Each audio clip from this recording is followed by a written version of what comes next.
2021 bliver bedre. Tak til alle i Danmark for indsatsen. Godt nytår.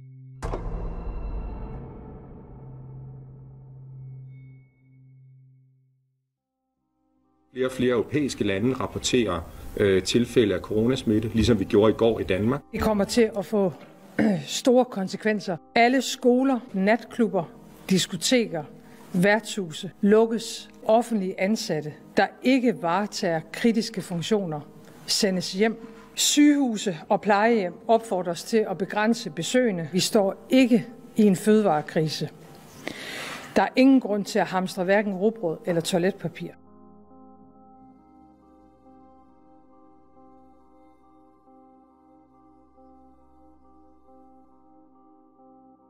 Det er jo egentlig et ret simpelt spørgsmål, der bliver stillet til statsministeren i eftermiddagens samråd, nemlig, hvem var det, der anbefalede, at regeringen skulle lukke landet ned?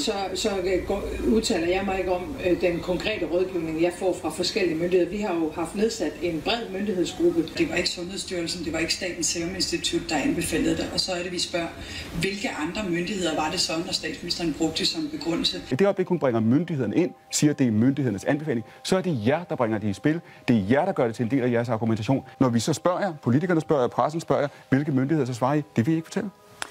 Ja, der bliver jo ikke lagt skjul på, at det er sundhedsmyndigheder, men at der også er en serie andre. At det er en bred myndighedsgruppe, som giver rådgivning til regeringen. En bred myndighedsgruppe? Ja. Hvorfor må vi ikke få at vide, hvilke myndigheder, der anbefalede det? Jo, men der indgår en serie myndigheder og ministerier. Bare svar ja eller nej, Jesper Petersen. Du bliver ved med at svare på noget lidt andet. Jeg vil gerne have et ja eller nej. Har danske sundhedsmyndigheder anbefalet, at vi lukker al unødvendige aktiviteter? Og især én sætning er blevet gransket nøje fra det historiske pressemøde den 11. marts. Myndighedernes anbefaling, at vi lukker al unødvendig aktivitet ned. Der har vi nu sort på hvidt, at det er der ikke noget grundlag for at sige. For det var en klar politisk beslutning at lukke landet ned, og ikke en anbefaling fra myndighederne, konkluderer rapporten. Statsministeren har løjet over for Folketinget, løjet over for offentligheden. Den 11. marts, der stiller Mette Frederiksen frem og siger, at hun er blevet anbefalet af sundhedsmyndighederne at lukke Danmark ned. Der ser man så efterfølgende, at både Sundhedsstyrelsen og Statens Serum Institut, de faktisk har frarådet det. Til den dag i dag har hun ikke meldt ud, hvem det er, hvilken myndighed, der har anbefalet hende det. Og faktisk sagde hun, jeg mener 17. juni, at det var da en politisk beslutning. Christian Kanstrup Holm, du forsker i virologi. Der er simpelthen ikke noget evidens, eller der er ikke noget bevis for, at det at lukke en skole i sig selv forhindrer virus i at sprede sig. Hvorfor gør man det så? Jamen, det synes jeg, I må spørge politikerne om. Jeg går ud fra, at de har læst de samme rapporter, som jeg har, ellers har de da sovet i timen. Jeg bakker ikke op omkring det, jeg hører fra statsministeren her i dag. Jeg ved ikke, om det er rigtigt, det hun står og siger. Regeringen har planlagt det her siden i mandags. Og en time før hun går på, der involverer man resten af Folketinget i, hvilke restriktioner man har tænkt sig at påføre befolkningen. Og det møde er så kort, at de spørgsmål, jeg endda har, dem får jeg ikke svar på, og så lukker de mødet ned. Så lukker man en hel landsdel ned. Man dræber et erhverv, tusindvis af arbejdsløse. Altså, vi skal være meget varsomme på, at det vi gør, det ikke er værre end virusen i sig selv. Hvorfor er det, at I ikke inviterer både Folketingets partier, men i virkeligheden hele landet til en anden form for dialog om det her, end der har været? Men når det drejer sig om restriktionernes indførelse, så har vi jo nu i dag her hørt, at der er partier, der vil møde op til de forhandlinger med forskellige krav om at gå den modsatte vej, nemlig det er jo sådan, fungerer demokratiet, Magnus. Ja, præcis. Og så er spørgsmålet, om vi i Danmark skal have demokrati. Jeg kommer til at blive ved med at insistere på over for regeringen, at vi får langt større åbenhed om hele den her proces. Alt bliver holdt hen i mørke. Alt foregår ned i en black box. Der er en stor del af befolkningen, faktisk 30%, der ikke føler sig tilstrækkeligt informeret, og som efterspørger højere grader af gennemsigtighed og åbenhed. De efterspørger information, de efterspørger inklusion i data og evidens og i informationer. De tal, der lige er kommet ind her i dag, det er, at tilliden den falder. Det er jo også vigtigt i et demokrati i sig selv, at folk de synes, det er meningsfuldt, det der foregår. Og det synes de ikke lige nu? Det er der en faldende tendens til, de synes, ja. Undersøgelse, der svarer hver femte herhjemme, at de synes, myndighedernes indsats for at bekæmpe coronavirus har været for stor eller alt for stor, og det er dobbelt så mange som tilbage i marts. Hvad tænker du umiddelbart, da du hørte, at Sundhedsdatastyrelsen havde slettet alle de her mails? der tænkte jeg, nu igen. Altså, her har man, om så må sige, gjort det mere grundigt. Her har man jo sørget for at slette mailene, og så også smadre backupen. Ja. Kan du så love, at det ikke bare løber løbsk igen, når vi slækker lidt på det hele efter påsken? At du har fat i noget enormt væsentligt, og det der, det er fake. Det er iscenesat. Hvordan ved vi det? Jo, for det er Sundhedsstyrelsen, der har betalt for at lave det her fake interview. Og det kan vi se her. Der kan I se fra turen. Den har jeg fået fat i. 61.000 kroner har Sundhedsstyrelsen betalt. Livstruende syge, de blev svigtet af lægerne. En af dem var Poul Henning Hansen, der faktisk endte med at dø. Jeg er kommet i besiddelse af dokumenter fra Region Syddanmark, der viser, at den vagtlæge, der faktisk afviste Poul Henning Hansen, han altså får det dobbelte for at afvise patienter, end han gør for at videresende dem til behandling. Da Erik Morbjerg fik brug for vagtlægen, nægtede lægen at komme. Den 89-årige kunne nemlig ikke fremvise en negativ coronatest. Bare de ikke dør af corona, så synes folk faktisk, det er okay, at de sidder og lider på plejehjem. Hvis vi alle sammen render ned i nogle små huler og venter på, at det her det forsvinder, så kan vi jo risikere, at der dør flere mennesker af andre sygdomme end lige corona. En rose til en rose. Ej, hvor er du sød. Opbakningen er tilsyneladende stor her i hendes valgkreds i Aalborg. Det er ikke så sært, at befolkningen har mistet tilliden til den politiske klasse. At være vidne til skandale på skandale, mens man selv føler sig røvpulet i sit røvhulshul på byens torv hver eneste dag. Det er blevet de lette løsningers tid. Lad os veksle lidt af vores personlige frihed til lidt tryghed. Vi har jo ikke noget skjul. Og vi er et frit land. Du skal bare lige stikke det her kamera op i røven. Og så kan du skrive videre på dit debatindlæg. Heal the world, make it a better place. For you and for me and the entire human race.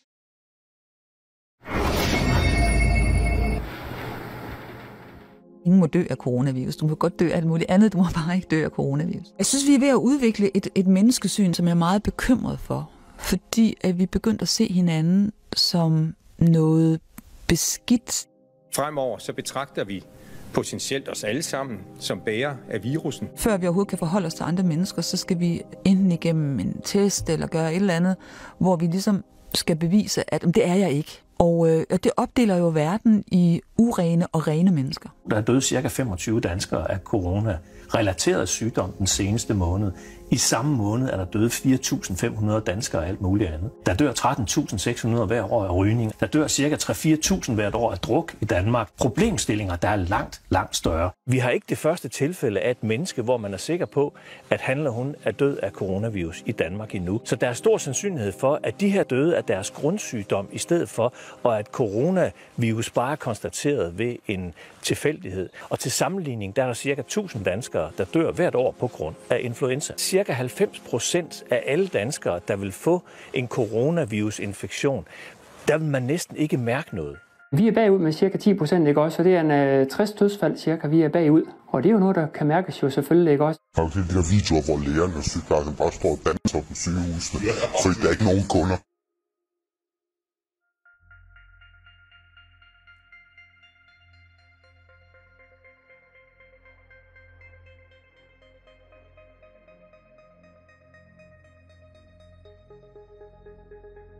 De mangler sengepladser. Wow, der er så mange. Der er så mange. De kan jo google på pressen noget og sige, at der mangler sengepladser, når der er så mange, der bare ligger her. Det må være meget frustrerende, ikke? Det er meget frustrerende. For dig, der har altså alle de her forskellige gener, som stadig bliver ved, men man kan egentlig ikke finde ud af, hvad man skal gøre. Juice, der smager af spaghetti bolognese. Det er heller ikke så rart at drikke. Så der har været sådan nogle, ligesom nogle forvirringer i smagssanserne. Jeg er natteblind. Pludselig var jeg natteblind. Jeg kunne ikke se en hånd for mig i mørke. Det plejer jeg godt at kunne. Men det er så kommet igen. Og så vil jeg sige, smags- og lugtesans kan jeg da også mærke. De er mindre, end de plejer. Jeg er ikke uden, men jeg smager dårligere, end jeg plejer. En af de ting, der har været med symptomerne også, har været sådan en lidt spøjs fornemmelse i brystet. Det er ligesom, der er noget andet i brystet. Det gør ikke ondt, men det er ligesom, der er en ballon ned i lungerne. Eller der er sådan en sjov fornemmelse af et eller andet, der ikke skal være der. Jeg kan sgu ikke finde tomaterne. Jeg er meget glad for, at han gør det. Specielt, at han holder os sådan isoleret fra de andre. 1 meter. Den er vigtig, den ene meter. Ja. Og den ene meter er jo en sjov meter. Den gælder kun, når man sidder ned. Den gælder ikke, når man står op. Hvad gælder så, når man står op? 2 meter. Coronaen er vildere, hvis man står op, ikke? Det siger staten, ja. Det siger staten? Afstandskravet går fra 1 til 2 meter, som den her hat illustrerer. Og vi er taget ud i det offentlige rum for at se, hvordan det fungerer i praksis. Jeg synes, det er lidt fjollet. Det synes jeg. Altså, vi skal jo snart stå og råbe til hinanden. Hvad? Ja, undskyld. Jeg skal nok passe på jer. Ja. Undskyld. Jeg sidder fast.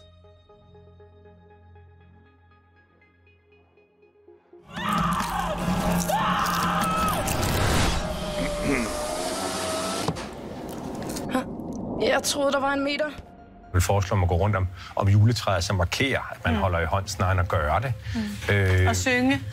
Ja, altså det med de 2 meter, man skal være opmærksom på. Lige præcis det der med at synge, det er faktisk en rigtig stor smittespreder. Altså det der, når man synger, så kommer der bare rigtig meget virus ud. Så jeg vil nok mere nynne.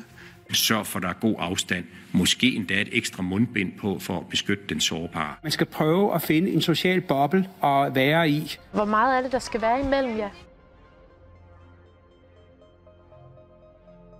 Vi starter med, at du skal holde afstand. Og det sidste, du skal huske, Pelle, det er, at du skal have den her håndsprit. Og den skal du lige bruge rigtig mange gange om dagen. Værsgo. Prøv den lige. Kommer!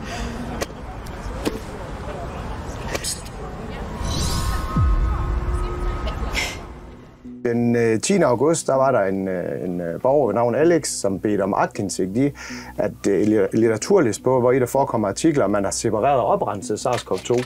Og de siger, at Statens Serum Institut kan konstatere, at vi ikke er i besiddelse af de ønskede dokumenter. Statens Serum Institut kan derfor ikke imødekomme din anmodning. Den her virus, som hedder SARS-CoV-2, den har de ikke isoleret, og det har de ikke til den dag i dag. Men der står jo, at de ikke har nogen dokumentation for, at der er en virus, og der ikke er noget grundlag for nogen pandemi. Det giver jo ikke mening, at der står og tager sådan en op i næsen på os. Altså, det er der jo absolut overhovedet ikke nogen tvivl om, at vi har en ny virus, som spreder sig blandt mennesker. Det er fuldstændig veldokumenteret, både i udenlandske laboratorier. Det har ingen steder hjemme. Jeg henholder mig til svar fra statens. Det må vi tage ned i en korrespondance, for at sige, det giver ikke nogen mening i den større kontekst, der står at rive en mail i næsen på os. Det er vigtigt for Danmarks befolkning. Ja, det er vigtigt. Og Danmarks befolkning kan overhovedet ikke være i tvivl om, at den her virus er her, og vi har dokumenteret virus, og virus er overtaget til sygdom. Det er der absolut hævet over enhver tvivl. Det her tilfælde, der sætter jeg min lid til regeringen. Og hvis de siger til mig, Mads, bliv hjemme de næste 14 dage, så bliver jeg hjemme. Jeg siger javel, parerer ordre, og så holder jeg min kæft og spørger ikke, hvorfor. Med de sociale medier, så har vi desværre set en ekstremisme vokse frem via de her medier her, hvor også at virkeligheder er blevet skabt, som ikke eksisterer, konspirationsteorier, og det er gift for demokratiet. Og det er faktisk en angreb ikke bare på demokratiet, som er alvorligt nok, men på hele den vestlige civilisation, den måde, vi tænker på, den måde, vi har skabt succes på. Først og fremmest, så skal Facebook simpelthen faktatjekke meget mere, end de i forvejen gør. Vi ved fra coronasmitte, så er test alfa og omega. Hvis man ikke tester, så ved man ikke, hvor smitten er. Og på samme måde fungerer et faktatjek lidt ligesom, når man tester for corona. Man er simpelthen nødt til at teste, om en historie er sand eller falsk, for enten at kunne sige, den historie må gerne blive læst af en masse mennesker, eller den her historie skal vi måske holde lidt tilbage. Det er sindssygt vigtigt, at vi tør tale alle de der konspirationsteoretikere imod, selvom de virker vanvittige. Hvis man bare laver en port for nogen, som kan ytre det mest idiotiske, enten er det, fordi det er sgu meget klogt, eller også er det så hjernedumt, så de har så mange seere, fordi det er helt ude af hampen. Og det prøver man bare ikke om. Søren Brostrøm har en anden teori om, hvorfor konspirationerne spreder sig, og det er ikke mangel på åbenhed, der er problemet. Fordi folk er bange. Det kan også være, at man generelt har det svært med autoriteter, som kommer og udtaler sig meget skråsikkert, som vi jo gør i Sundhedsstyrelsen. Ja. Jamen, det er jo nok jeres skråsikkerhed. Den der måde, hvor I bare sådan, virusen kommer slet ikke til Danmark. Nå, det gjorde den. Og mundbind virker ikke, bortset fra i metroen, og når man står op på en restaurant. Og barne lukker kl. 12, kl. 2, kl. 10, nogen laver. Bum, solgt til den forvirrede mand. Det kan godt være, at vi kan begrænse noget corona, men hør her, der er simpelthen for mange mennesker, der begår selvmord, og som mistrives har depressioner. Mange cancerdiagnoser har vi måske misset. Hvordan ser det ud med hjertesygdommene? Lad os prøve at få nogle tal på ensomhed, lad os prøve at få nogle tal for mistrivsel, lad os prøve at finde ud af, hvor meget social skævhed der er i det her. I takt med, at at smittetallet steg, så blev jeg mere og mere bekymret, og jeg blev voldsomt vred, fordi der var nogen, der tog det mere afslappet. Jeg ville nærmest ikke kunne leve med, hvis jeg kom til at give smitten videre til nogen, der ikke ville klare den. Ikke?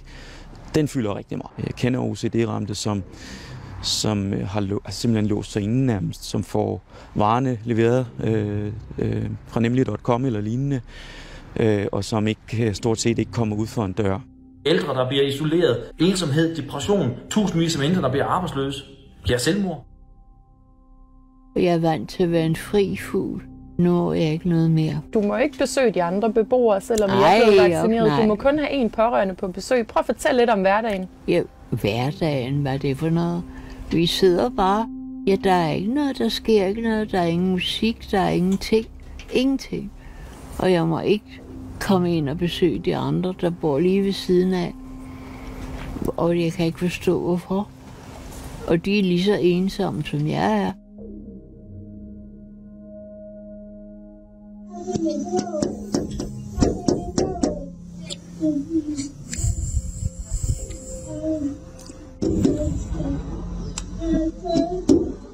Jeg kunne ikke kramme ham.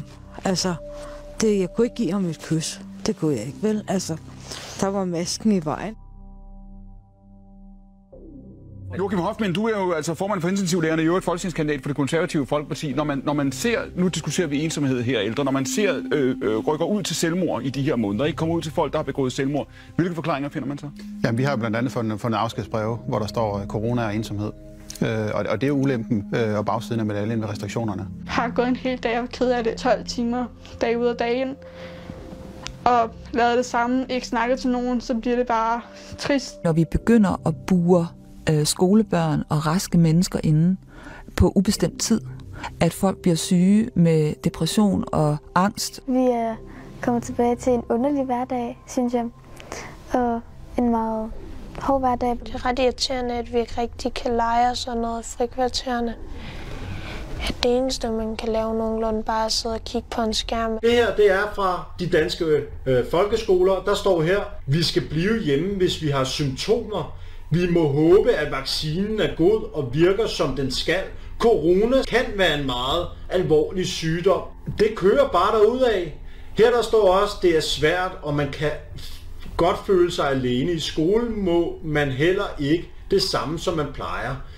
Man skal vende sig til den nye normal. Er det her Danmarks fremtid, at man skal sidde og lære om de her ting? Har man nogle statistikker på, hvor mange procent, der lider af angst inden for børneområdet eller depression osv., så man kan sætte et klart billede på, hvor galt den egentlig er derude? Altså det vi i hvert fald kan sige lige nu, det kan godt være, I siger, det kan jeg ikke google frem dagen, men jeg kan sige, at min leder var til møde i psykiatrien, hovedstaden, børnepsykiatrien her før jul, og der kom der nogle tal frem med en stigning på 25% i antallet af henvisninger. Det her psykiatriske system, det kommer til at kollapse, og ikke helt så delvist. Under normale omstændigheder, der vil en regering ikke fremlægge så indgribende meldinger og foranstaltninger, uden at have alle løsninger klar for de mange berørte danskere. Det her kommer til at rejse mange spørgsmål, relevante spørgsmål, og hverken jeg eller myndighederne kommer til at kunne svare på dem alle sammen endnu. Tomme gader, lukkede butikker. Hvis I er ramt på omsætningen, så kan vi hjælpe med at betale dele af de faste omkostninger. Vi kan give hjælp i form af lån og statsgarantier til banken. Det gælder både for de store virksomheder, men det gælder også for de små virksomheder. Der er hjælp at få. I alt udbetaler vi lige nu 1,3 milliarder kroner i hjælp til dansk erhvervsliv hver måned. Det tal vil stige, når flere får adgang til hjælp. Jeg tror, det er meget vigtigt at sige, at pengene rækker til at hjælpe. Og vi har ikke sat noget loft på, hvor meget vi vil bruge i denne her ordning. Vurderingen er, at de to initiativer til sammen de næste 3 måneder vil koste ca. 40 milliarder kroner. Skulle det vise sig, at der er flere virksomheder, der vil gøre brug af ordningen, så er vi også parat til at hæve det beløb. Formålet med det her er jo ikke, at staten skal komme ind og eje og styre danske virksomheder. Formålet er, at vi med den her fond kan hjælpe gode, solide danske virksomheder, som har en meget stor betydning for vores samfund igennem en krise, som de ikke har haft nogen mulighed for at forberede sig på. Og derfor synes jeg, det giver rigtig god mening, at vi skyder penge ind, og så selvfølgelig også, når de er på ret kurs igen, så får vi vores penge tilbage. Hvis man skal være sådan meget kold og kynisk, så ved regeringen også, at det her koster nok nogle virksomheder livet, nogle restaurantvirksomheder livet. Men lige præcis i den branche, så sidder man også og kigger på tallene i restaurationsbranchen. Der er det altså meget ofte sådan, også i normale tider, at virksomheder går ned, begynder igen, åbner, lukker restauranter, skifter navn af det ene eller andet. Så man har sagt, at det er måske her, man er klar til at tage et offer på coronaens alter. Har jo gabende tomt. Jeg plejer jo i november og december at have mellem 4 og 5.000 kuverter i julefrokoster. I sidste måned var jeg gået 50% tilbage i restaurant i omsætning. Jeg har jo skrevet et opslag om Bilka forleden dag, og der kan vi jo se, at der går tusindvis i de her Bilka-gange, som om de er på Roskilde Festival.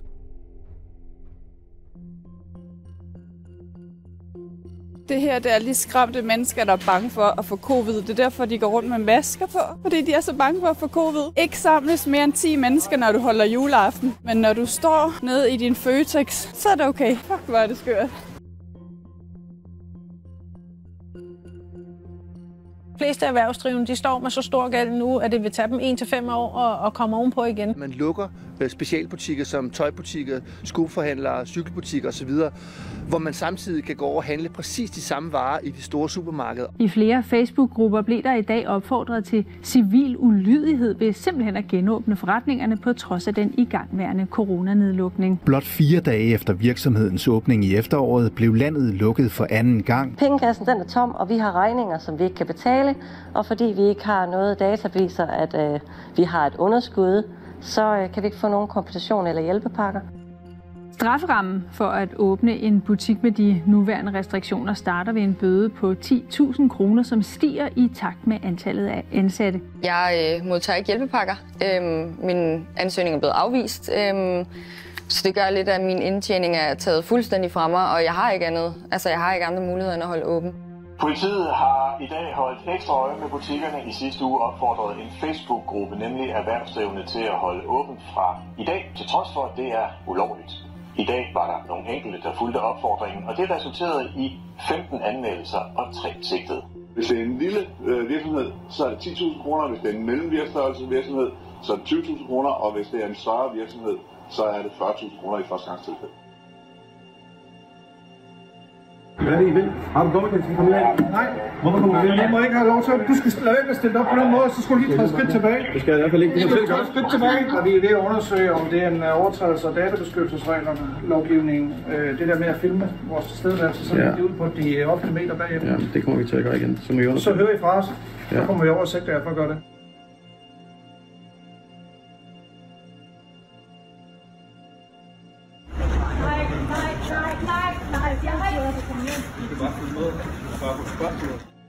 Vi skal lige snakke med dig. Nå, men jeg er ikke interesseret i at snakke med jer. Jeg har ikke gjort noget galt.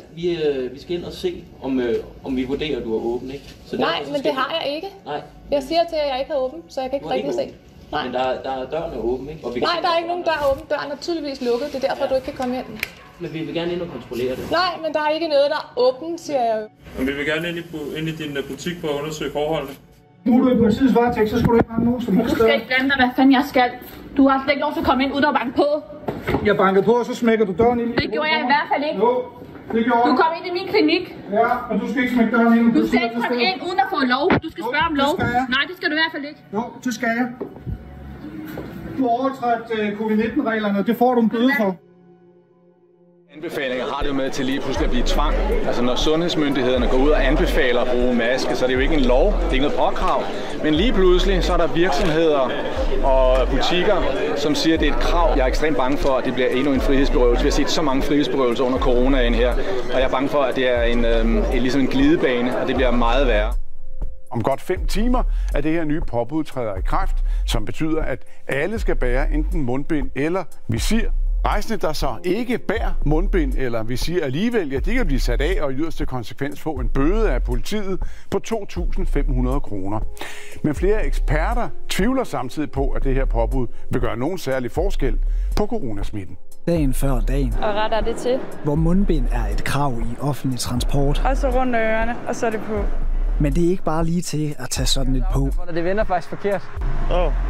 Selv hvis man bærer det korrekt, så skal man ikke tro, at man er sikker for smitten. Det er ikke noget mirakelmiddel.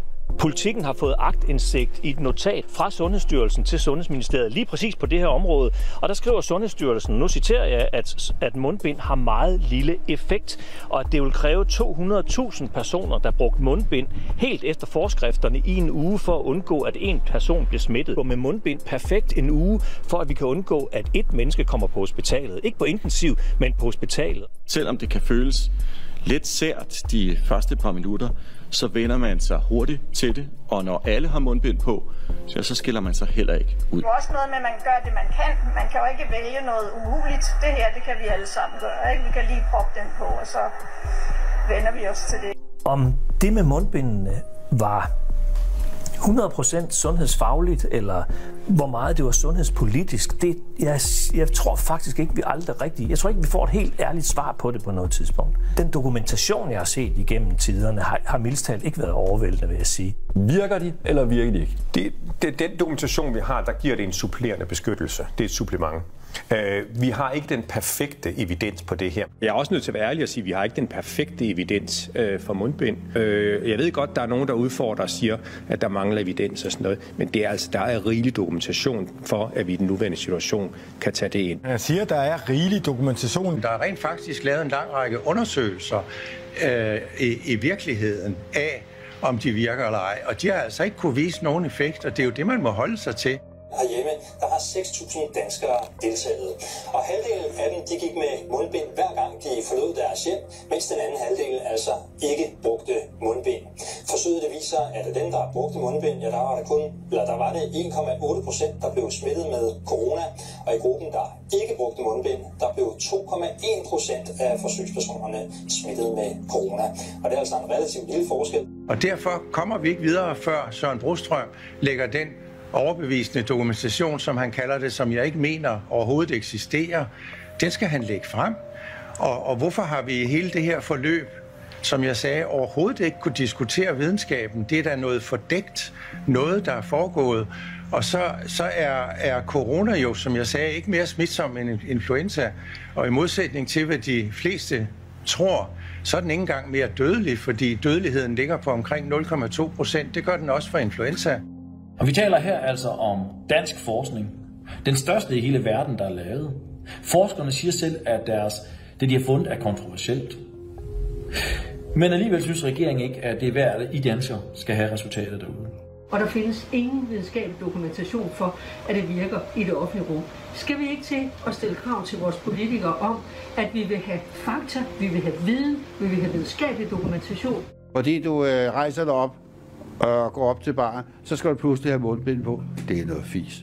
Det er fuldstændig umuligt at finde ud af, hvad der foregår. Nu skal jeg have den på, nu skal jeg ikke have den på. Der er jo en meget stor signalværdi i at bruge mundbind, men man kan sige, at der er ikke særlig god evidens for, hvor meget det egentlig virker på smittespredningen, når man bruger det ude i samfundet. Og noget omkring mundbind er symbolsk i min optik, at man skal bære det, hvis man går i offentligheden uden at have tæt kontakt til nogle andre, så giver det slet ikke nogen mening. I rigtig lang tid, der fik jeg at vide, også af de samme myndigheder, at mundbind ikke havde nogen effekt. Hjælper det egentlig at gå med maske for munden? Og til det kan jeg sige helt klart nej. Hvad er det så, der har overbevist jer om, at det har det faktisk? Jamen, det er jo den række af undersøgelser, som er lavet. Række af undersøgelser? Hvad er det for nogle undersøgelser? Jamen, der er lavet forskellige undersøgelser. Der er fra mange forskellige lande undersøgelser af det her. Så er det vurderet. Så er det deres anbefaling. Men Magnus Heunicke, du er minister på området, og du må jo sidde også og spørge ind til for sundhedsmyndighederne og sige, jamen, hvor er det præcist, vi har denne her viden fra? Ja. Hvor er det? Og der er det fordi det er lidt svært at finde. I laver nogle meget, meget dramatiske indgreb i folks hverdag. Der er mange steder, hvor man ikke har mulighed for at drive sin forretning. Personlig frihed bliver nedsat. 643 døde i Danmark med covid-19. Hvor mange er døde af covid-19? Ja, det ved vi jo simpelthen ikke, hvor mange. Der dør 150 mennesker sådan lige knap og nap i Danmark om dagen. Ja. Der er omkring 2, der er covid-19. Altså, der er også cirka 2 mennesker om dagen, der begår selvmord. Hvis vi ikke er i nærheden af at være der, hvor vi er med kapaciteten på sundhedsvæsenet, vi har et meget lavt dødstal. Det var de 2 grunde, du nævnte indledningsvis.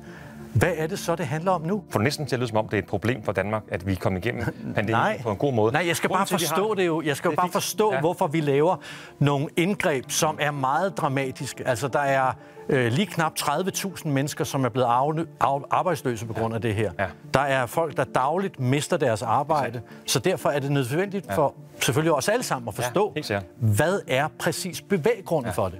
Vi ved ikke engang, hvor mange af dem, der er død af covid-19. Det er jo netop, fordi vi satte...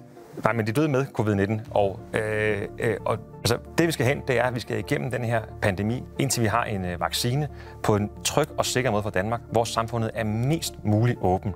Og du kan se det, når I har dækning. Hele Europa ser ind i det her, og vi skal... Så må det være, fordi det er rigtigt. Det er det. Magnus Heunicke, du skal have tak, fordi du kom her, og held og lykke med at bekæmpe coronaen på vores alles vegne. Tak, fordi du kom. Ekstrabladet har testet nogle af de mundbind, der bliver solgt i de danske supermarkeder. Nogle af mundbindene indeholder 15 gange så mange bakterier end det tilladte niveau. Det har vi blandt andet præsenteret for Lægemiddelstyrelsen, som har fortalt os, at de ikke har ført kontrol med mundbind i hele 2020. Det viser sig faktisk, at på sygehusenes intensive afdelinger, der bliver sygeplejersker nødt til at anvende de her masker langt ud over de 3 timer. Og det må de ikke, for det siger Arbejdstilsynet, at det er simpelthen skadeligt. Der er et eller andet konserveringsmidler i de masker her, fordi jeg har virkelig voldsom kløe, specielt når jeg kommer hjem. Altså lige snart jeg tager masken af, og hele aften, når jeg er derhjemme, så klør det helt voldsomt. Og jeg får udslæt under hagen, jeg får udslæt bag ved ørerne af masken. Tørhed i munden og hovedpine, tung i hovedet, træthed bliver man. Man bliver træt.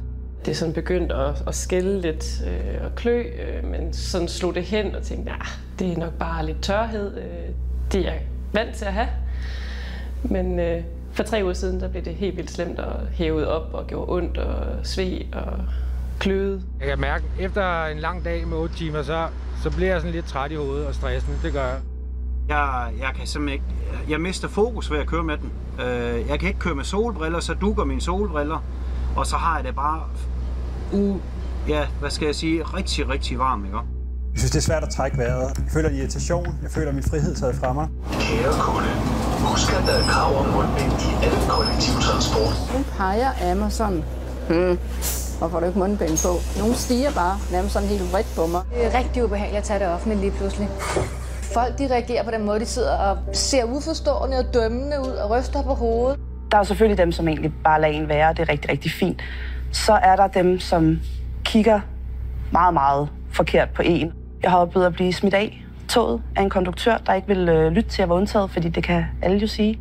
Når jeg får dækket munden og næsen, så kan jeg ikke trække vejret. Og det gør, at jeg går i panik. En beboer fritaget for mundbind blev afvist i center i Vollsmose. Stod på 2 vagter, der var meget ubehagelige, og smed dem ud af centret. Jeg har en kronisk sygdom, der nedsætter min lungekapacitet. Alligevel er vi blevet tilbageholdt og tvunget til at udlevere vores oplysninger. Lasse, som går på skolen herinde, han står til at blive smidt ud fra hans skole og fra hans bosted også. Jeg beholder min frihed, og jeg kan trække vejret frit.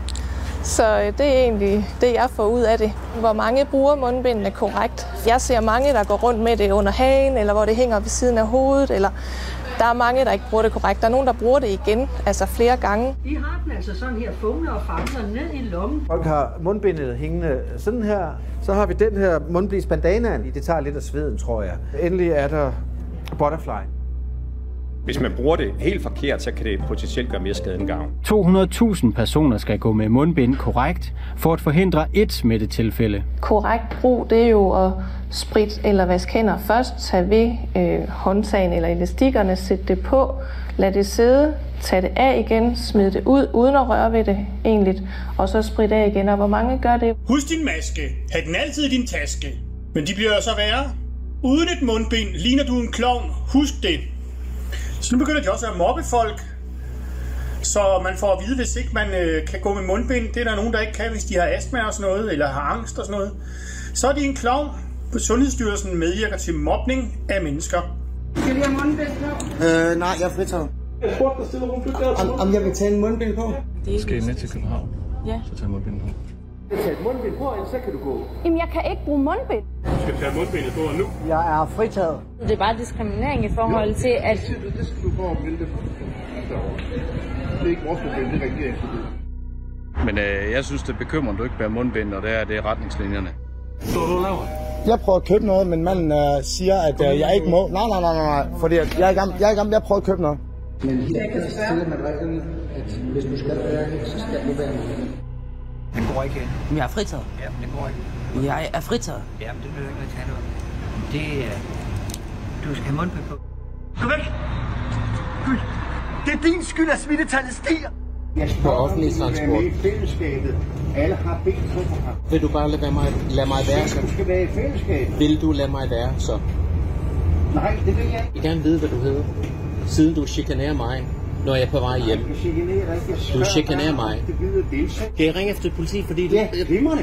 Gør det. Hvad er det, du hedder? Det er fuldstændig ligegyldigt. Bare ringe efter politiet. Jeg kalder dig Jørgen Hansen, ikke? Fordi du ligner en Jørgen Hansen. Ikke? Fordi du er så ubehøvlet, at du gider at ødelægge min gode aften. I gør det, fordi I har fået det vide i fjernsynet. Ja? Fordi det er noget farligt derude. Nu skal vi alle sammen være bange. Kig på tallene, kig på statistikkerne. Hvor mange mennesker døde af influenza, lignende sygdom og luftvejssygdom forrige år. Det kan jeg fortælle dig. Det døde 3 gange så mange, som det gjorde i år. Det handler ikke bare om at følge reglerne. Det handler om, hvorfor vi har reglerne for helvede. Det handler om lovgivning. Det handler om vores samfund. Det handler om vores land, vores frihed. Du forstår ikke en skid. Hvorfor tager du ikke bare din maske på? Jeg er fritaget. Det er du ikke, nej. Jo, jeg er. Jamen, prøv at vise mig. til mig derinde, at du ikke tager det på. Vis mig en lovhjemmel, for fanden. Jeg skal ikke stå og blamere min sygejournal over for dig. Og nu skal du kraftedeme stoppe. Jeg har købt... Du skal ikke snakke sådan til mig. Nu skal jeg så. Forstår du det? Jeg har købt en pizza. Så bliver du anholdt og kommer med til Roskilde. Tag dig sammen. Okay. Gå ud og... Tag med roden. Var det ikke en del, du snakker om? Gå ud og fang nogle forbrydere. Fordi jeg sender dig med til med til Roskilde. Jeg har købt noget pizza. Jeg er fuldstændig ligeglad. Ja, det er du. Og det er kraftedeme ikke i orden, at du er det. For jeg har ikke gjort noget. I har hermed fået et påbud om, at I ikke må gå ind nogle af stederne uden mundbind.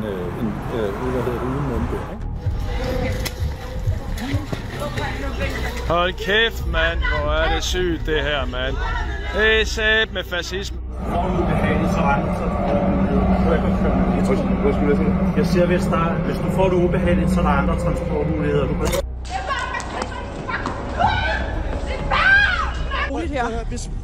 Lad være at røre mig. Lad være at røre mig. Lad være at røre mig. Prøv at lad være at røre mig. Lad være at røre mig. Jeg har intet gjort overhovedet. Du skal gå væk fra mig nu. Gå væk. Gå væk fra mig nu. Du har ikke ret til at røre mig. Prøv, jeg har ikke gjort noget. Kom her. Jeg har ikke gjort noget. Du skal ikke røre mig. Hvad snakker du om? Hallo, hvad laver I, mand?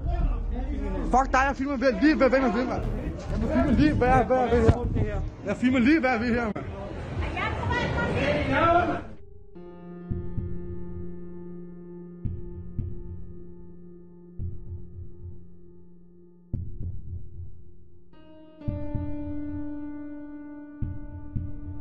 De mennesker og skidt og lort, der ligger og flyder, så smid dig ud. Det her, det er simpelthen så tarveligt af den danske befolkning. Hvad er det, der sker med de her ting? De ender ude i vores natur. Prøv at se her, nu står vi ved søerne i København. Prøv at se her. Der er vi fandme også mundbind liggende. Altså helt seriøst, Danmark. Der er fugle, der dyr, der er planter, der er alt muligt, der i virkeligheden kan dø af de her ting.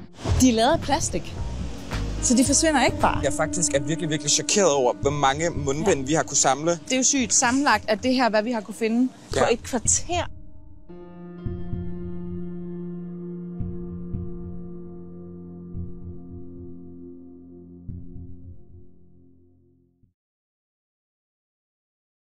De fleste ved, at der er fundet muteret coronavirus både i mink og hos mennesker. Fordi mink holder ikke afstand.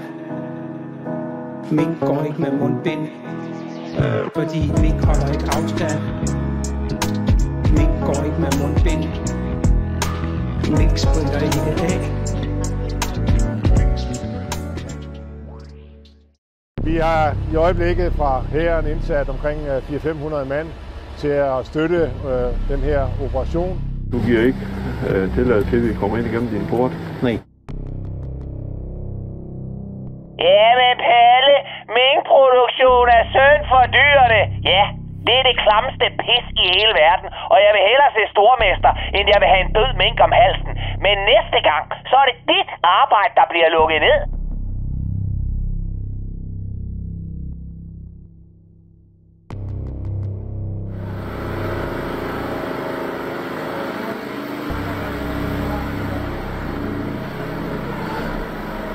Hold da op, men det er de der levende nu. De farvel til erhverv på den her usmagelige måde, det er vi er både bitter og vi er galde.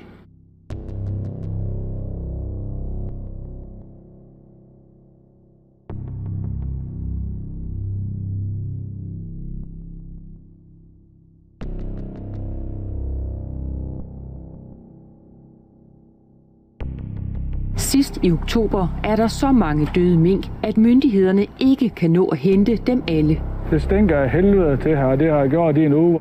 Det er helt vanvittigt, det her.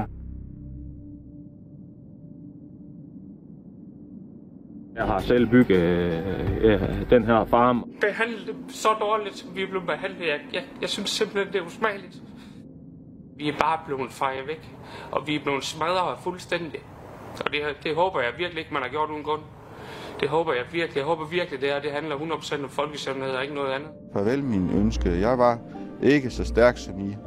Vi ses igen, når I har levet.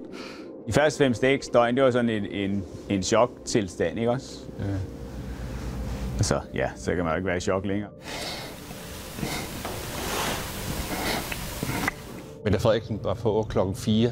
Det var 3 kvarter, jeg havde til at tænke over det, inden hun gik på. Det er vildt. Det er ubeskriveligt vildt. Kære Mette, du har hermed købt farmen fra i dag. Nu er den din. Statsministeren fastholder, at hun ikke tog en beslutning om at lukke minkerhvervet.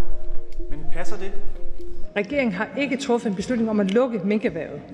Regeringen har truffet en beslutning om, at minkene skal aflives.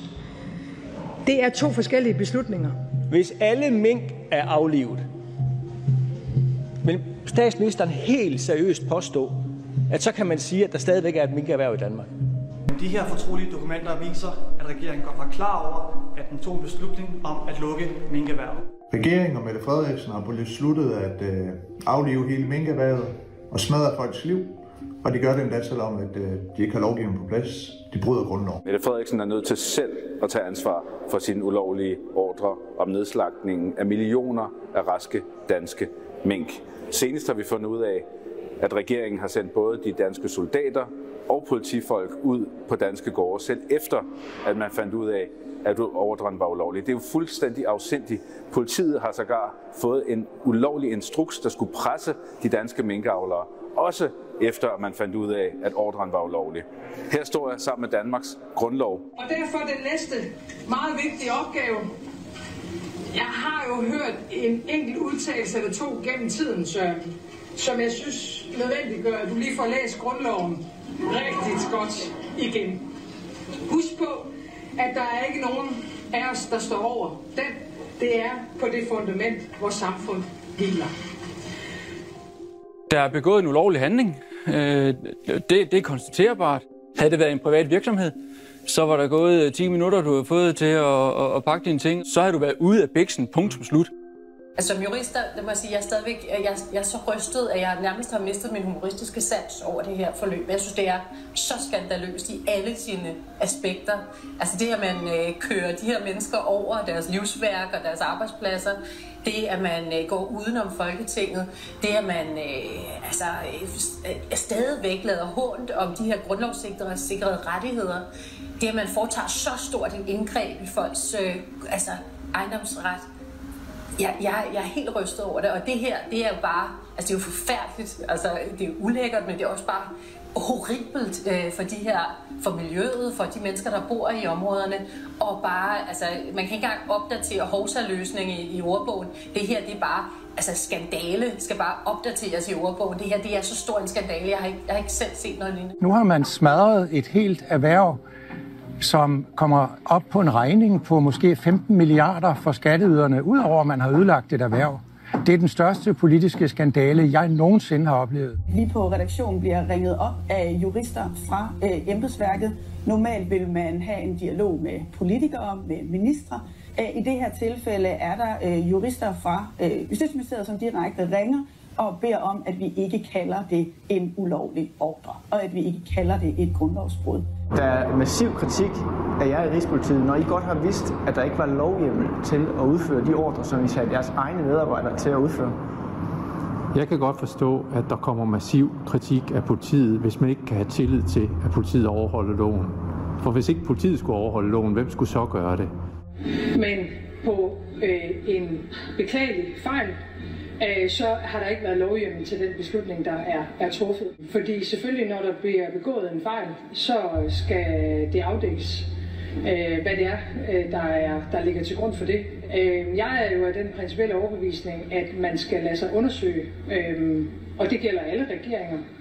En minister straffes, hvis han forsætligt eller af grov uagtsomhed tilsidesætter de pligter, der påhviler ham efter grundloven eller lovgivningen. En restauratør får en bøde af fødevareministeren for at glemme at sætte et kryds i et skema. Erhvervsdrivende forventes at kende og administrere et virvar af love og regler. Der falder branden ned, hvis de overser bare én. Hvad vil du gøre for at genoprette tilliden? Jeg bliver nødt til at gentage, at der er ikke nogen, der sætter et arbejde i gang med desværre at aflive danske mink for sjov skyld.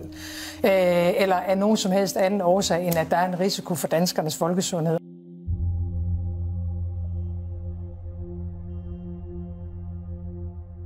Hun ankommer til en nedlagt minkfarm, uden en eneste mink, hvor der aldrig har været konstateret corona, pakket ind, som om hun skulle besøge Tjernobyl.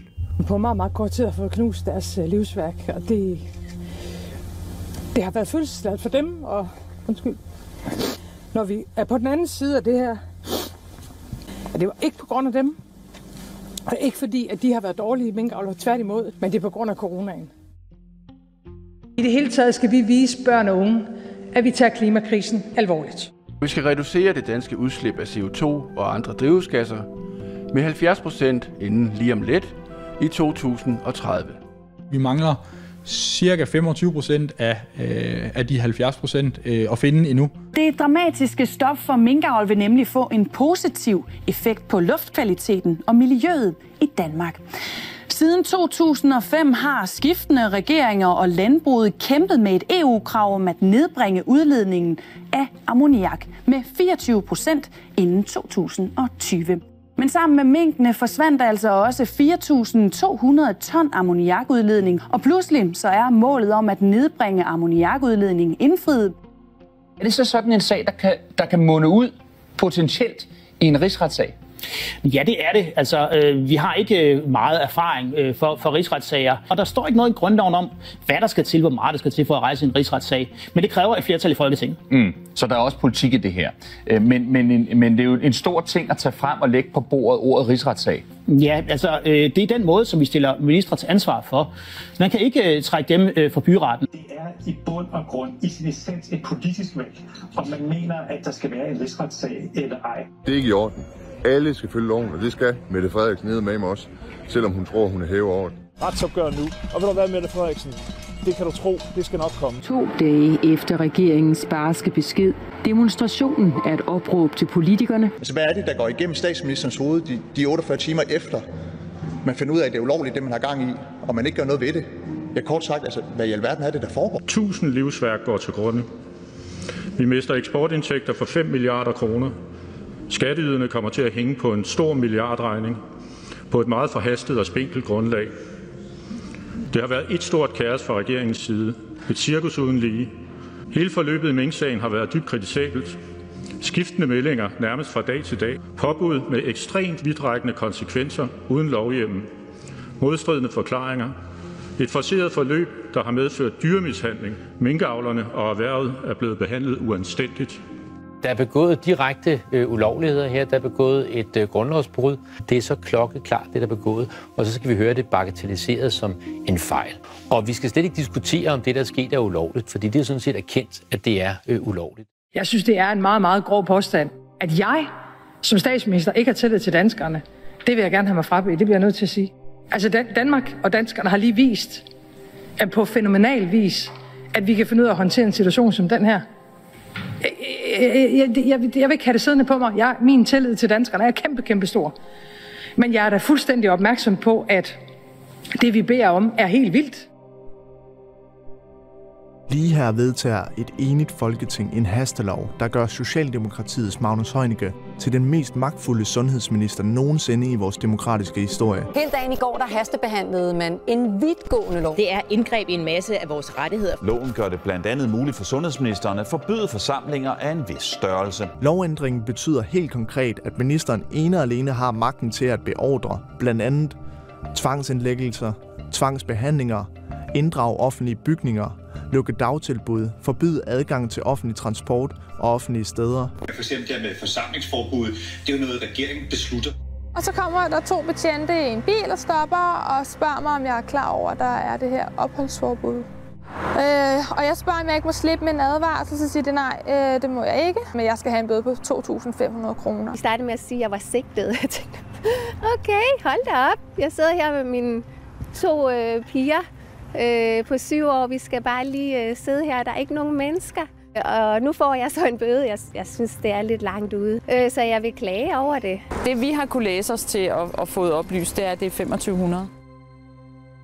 Flere børnefamilier har fået bøder siden opholdsforbuddet på Islands Brygge trådte i kraft lørdag aften. Lige nu der er vi på vej over på den side, hvor der altså er et opholdsforbud her på Islands Brygge, og derfor bliver vi ved med at gå under interviewet og altså ikke stoppe op.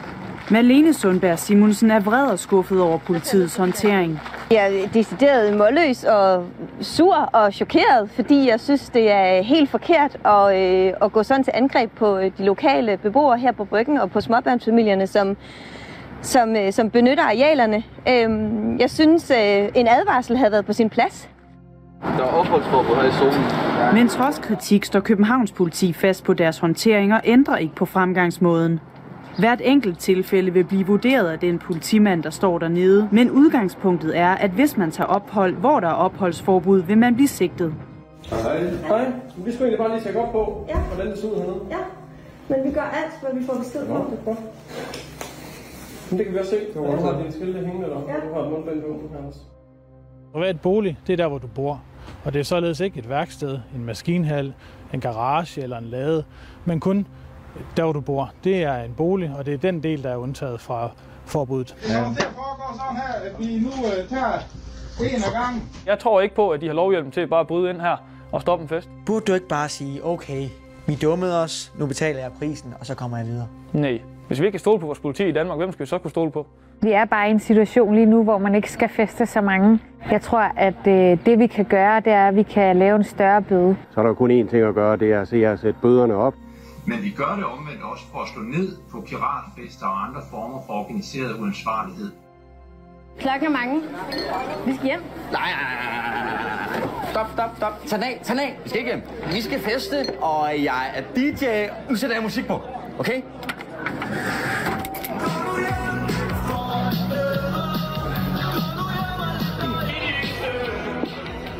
Jeg synes, vi skal gå hjem nu. Ja, kom så. Ja. Epidemiloven, regeringens udkast til en ny epidemilov, placerer for meget magt hos sundhedsministeren. Det mener alle partier i Folketinget, undtagen Socialdemokratiet. Utilfredsheden med lovudkastet kan ikke kun mærkes indenfor på Christiansborg. Holdningen var grydeklar på Christiansborg Slotsplads. Kritikken går især på den del af forslaget, som giver sundhedsministeren lov til at bestemme, hvornår en ny sygdom defineres som samfundskritisk. Det vil udløse en række beføjelser, der giver regeringen ret til at indføre eksempelvis forsamlingsforbud og krav om mundbind. På Slotspladsen fortsætter demonstrationen på ubestemt tid. Et par hundrede var samlet foran Christiansborg for at vise solidaritet også med de andre demonstrationer rundt omkring i Europa. i København, hvor det her arrangeret af partiet Jorden, Frihed, Kundskab. Der er tale om nogle ret vidtgående indgreb i form af tvangsbehandling og tvangsindlæggelse, uden at der til disse indgreb er knyttet nogle retssikkerhedsgarantier. Retssikkerhedsgarantier, som man kender fra psykiatriloven, tvangsbehandlingsloven.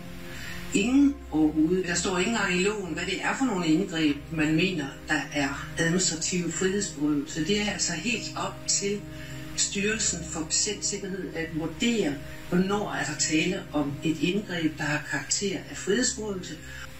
Der er ikke nogen nem klageadgang.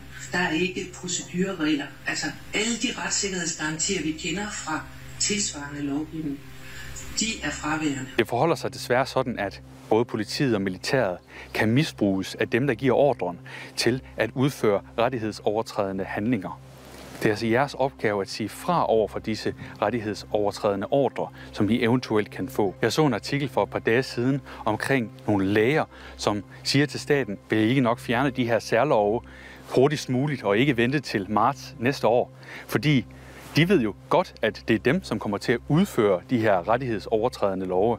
Og det er i sidste ende lægen og betjenten eller vagten, som holder folk nede, der står med ansvaret. Hej Martine. Hej. Du har et spørgsmål til vores statsminister, Mette Frederiksen. Det har jeg i hvert fald. Jeg kunne godt tænke mig at spørge Mette, hvornår hun har tænkt sig at forholde sig til alle de mange mennesker, der har stået udenfor i 2 uger nu og demonstreret mod den her nye epidemilov ude foran Christiansborg. Jamen tak for det, Martine. Du kan tro, at jeg forholder mig til dem, fordi der larmes ret meget for den demonstration, så jeg er slet ikke i tvivl om, at de er der. Jeg er heller ikke i tvivl om uenigheden. Og vi kommer til at kigge på den der epidemilov igen og tage kritikken seriøst og alvorligt, og der skal findes nogle bedre balancer. Nu har vi regeringen sendt en ny epidemilov i høring og lægger op til, at regeringen og kommende regeringer, hvem de end måtte være, også fremover vil kunne indføre indgreb eller lave nedlukninger uden at have opbakning fra Sundhedsstyrelsen. Er der en mistillid hos regeringen til de sundhedsfaglige eksperter? Nej, det er der ikke. Der er ikke i den her epidemilov er tale om nogen form for tvangsvaccination. Det har der været i mange, mange år, også i tidligere epidemilov, men det er der altså ikke i den her nye epidemilov. Men når vi læser lovforslagets paragraf 22, som specifikt siger, at politiet skal bistå myndighederne til at gennemtvinge de afgørelser, som Styrelsen for Patientsikkerhed har truffet, herunder altså, at enkeltpersoner skal lade sig undersøge, indlægge, isolere, behandle, teste, rense osv. osv. Hvad er der så ved det, der kan få hr. Langhoff til at sige, at det er ikke tvang? Det, jeg gør opmærksom på i min ordførertale, det er, at der ikke er tale om tvangsvaccination. Det har der været, det er der i nuværende, og det er der i tidligere epidemilovgivninger, men det er der ikke i den nuværende lovforslag, som bliver fremsat her, og som vi først behandler her i dag. Der er ikke mulighed for tvangsvaccination. Men at man kan kræve eksempelvis, at folk, der ikke folk, der har været udsat for smitterisiko, at de kan blive tvunget til at isolere sig. Og i langt de fleste tilfælde, der løses det her jo med sund fornuft af frivillighedens vej, men der kan være tilfælde, hvor det ikke er nok, at den her gruppe mennesker skal eksempelvis tvangstestes, og i særlige tilfælde tvangsisoleres. Så der er tvang i loven. Det eneste, som ordføreren mente, det var, at det er specifikt i forhold til vaccinationen, der ikke er nogen tvang. Ellers er der tvang i massevis. Det er godt at få etableret. Det er også godt at få sagt til protokollet. Mens demonstranter foran Christiansborg gjorde, hvad de kunne for at råbe politikerne op, og der kan stemmes, vedtog Folketinget om aftenen en af de mest vidtgående love i nyere tid. Lovforslaget er vedtaget. Der er tale om en ny epidemilov, som erstatter en hastelov fra sidste år. Myndighederne får stadig mulighed for at tvangsisolere, tvangsindlægge, tvangsindespærre eller tvangsundersøge dig, hvis du nægter at følge myndighedernes retningslinjer. En af de andre kritikpunkter, der har været rejst, har været registrering og brugen af persondata. Hvis du for eksempel går på restaurant, kan ejeren af stedet være forpligtet til at indsamle og videregive dine personlige oplysninger til myndighederne. Det åbner op for en brug af de her oplysninger, hvor at man i princippet kan overvåge meget store dele af befolkningen. Og der kan være en risiko for, at man kunne finde på at bruge den overvågning og det data til nogle formål, der ikke handlede strengt taget om epidemibekæmpelse. Misbrugsrisikoen er jo, at en fremtidig regering under en influenzaepidemi eller lignende, kunne beslutte sig for at bruge loven til at slå ned på politiske modstandere. Og det er ikke kun i Danmark, at der er blevet indført en særlig lovgivning i coronakrisen. Alle lande i hele verden har indført ekstraordinære restriktioner under coronapandemien. Flere steder er utilfredse borgere gået på gaden for at råbe deres regeringer op. Lige her ses en gruppe polske demonstranter, som kræver, at coronarestriktionerne i landet løftes. I flere byer i Holland har protester mod coronarestriktioner taget en voldelig drejning, hvor testcenter og butikker er blevet smadret. Også i Italien og Spanien har der været voldsomme demonstrationer i løbet af efteråret og vinteren.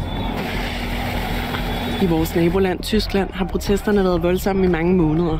Allerede i august mødte de et højdepunkt, da en gruppe forgæves forsøgte at storme parlamentet i Berlin efter en demonstration.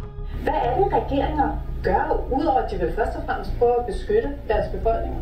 Noget, der tog fart i NATO, det var, at man gik fra at tale om civil forsvar, altså hvordan beskytter vi befolkningen, så de overlever, til at tale om civil beredskab, som er, hvordan beskytter vi samfundet, hvordan kan samfundet som hele overleve. Og sådan som de definerede et samfunds overlevelse nede i NATO, det var altså først og fremmest ved, at regeringen kunne opretholde sin autoritet og sin kontrol med befolkningen.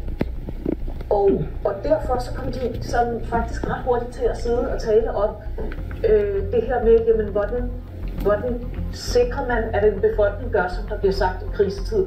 Altså de bruger direkte det udtryk, hvordan kontrollerer vi befolkningen. Noget af det, man var virkelig bange for dengang, det var sådan noget med opstande og optøjer i ly af en krise. Og noget af det, jeg blev mærke i med den lovgivning, der blev vedtaget i marts, det var, at der var jo sådan de rent sundhedsmæssige tiltag. Der var ligesom sådan 3 forskellige typer. Der var det rent sundhedsmæssige, så var der det økonomiske, altså hvordan får vi økonomi igennem. Og så skete der også en række skærpelser af straffeloven, som ikke rigtig havde med hverken sundhed eller samfundsøkonomi at gøre, men som ligesom kom af, at nu skulle det altså være ekstra slemt og ikke opføre sig sådan, som samfundet gerne vil. Normalt vil have, at en borger opfører sig. Flere tusind frustrerede danskere organiserede sig på sociale medier i forskellige grupper og fora. Politikerne, regeringen og dermed også myndighederne får alt for vide rammer til at anvende tvang over for befolkningen, når det kommer til at inddæmme smitten, men budskaberne er mange, for der bliver også stillet spørgsmålstegn ved, hvor farlig corona egentlig er for den enkelte og for samfundet, om viruset overhovedet eksisterer, der er modstand mod vacciner og ideen om at tvangsvaccinere, og mod kravet om, at danskerne skal bære mundbind. Formålet er at larme, så politikere, medier og befolkningen får øje på budskabet.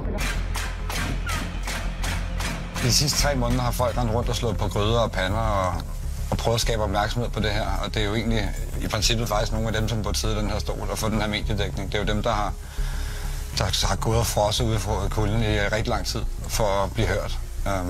Vi har haft en lidt anden fremgangstone i vores måde at demonstrere på, og det har åbenbart givet en masse mediedækning.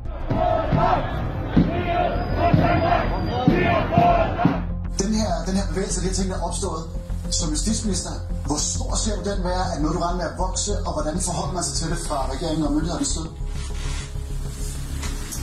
Punkt 1, det er bekymrende.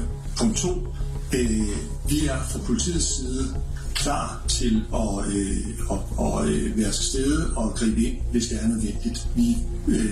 Demonstrationer er jo anmeldt, og derfor har vi en mulighed for at give os efter, hvad det er for en situation, vi tror, der er. Politiet er jo ude at sige, at der er kendte hooligans, som kommer til Men in Black-demonstrationerne. Men der er også IT-supporter, der er der også kendte læger, der er der også kendte sygeplejersker, der er der alle mulige forskellige, der er der endda en politimand rundt. Nu får jeg nogle fucking nosser, og så får jeg noget selvrespekt, og kommer op af den sofa, og kommer til demo. Dennis, det er tid til at tage vores frihed tilbage. Det her, hvis du ikke vil være med i den her. De bliver manipuleret og løjet til. Godt, ved hvad? De klamhugger, hundehoveder og hængerøv, som sidder inde på borgen, det skide i jeres stykke. Jeg beklager virkelig. Hvor er den virus? For I opfører jer, som om vi alle sammen er smittet, ikke? I opfører jer, som om, at der er en dødelig pandemi, men der er ikke flere døde end normalt. Vel, der var flere døde ved sidste års influenza-sæson. Så please, giv mig en grund til at lukke alting ned!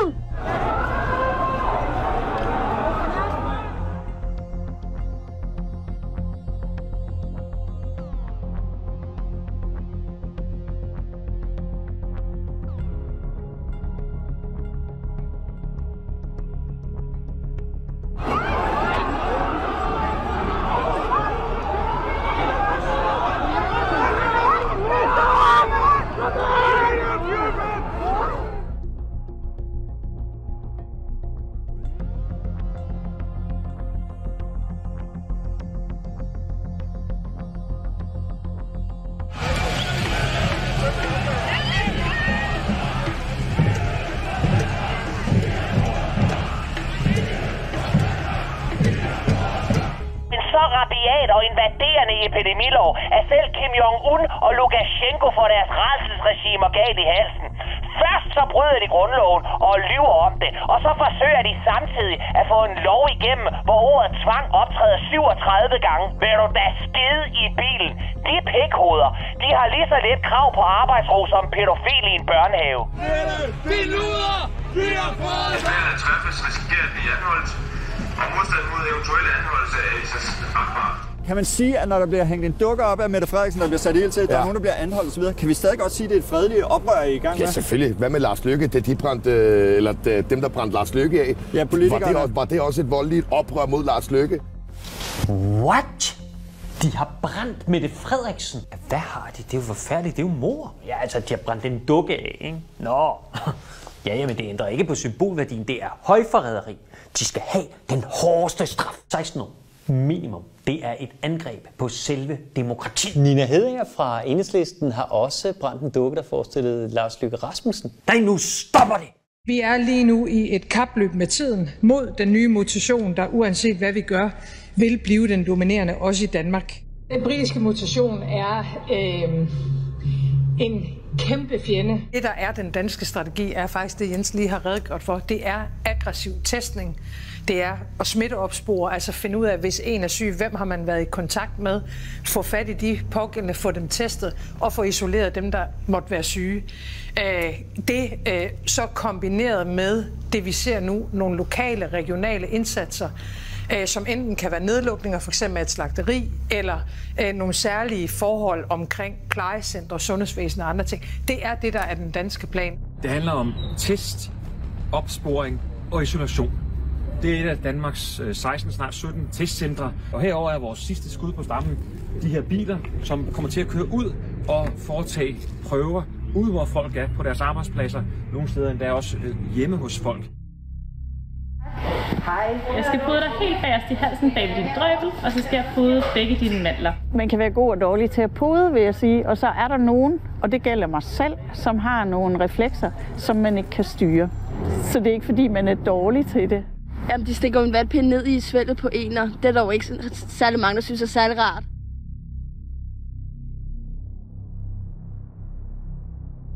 Har du prøvet det før? Ikke i næsen. Ikke i næsen. Det kan godt trække en tåre. Og derfor er det rigtig vigtigt, at pædagogerne også bliver testet. Du er en af dem med rigtig gode næser til det her. Glostrup har de nu fundet på noget helt nyt. Ja, men det var super sjovt. Her har man nemlig skaffet en partybus til at køre rundt til kommunens arbejdspladser, og undervejs kan de altså lade sig underholde af diskolys, mens de bliver podet til en PCR-test. Forhåbentlig så vil folk gå derfra med et lille smil, efter de er blevet testet. Jeg håber også, at vi kan bruge det fremadrettet, for eksempel når vi skal teste endnu flere unge. Så det her er kanon godt. Med diskolys, det var også fint. Altså, der manglede bare drinks, ellers så var det okay. Det går rigtig godt med at komme ud til vores uddannelsescentre, men vi kan se, at dem, der møder frem, det er ikke alle sammen unge. Så vi har brug for, at der er flere unge, der opdager, at vi er til stede, og tager deres gode venner under armen og går hen og bliver testet.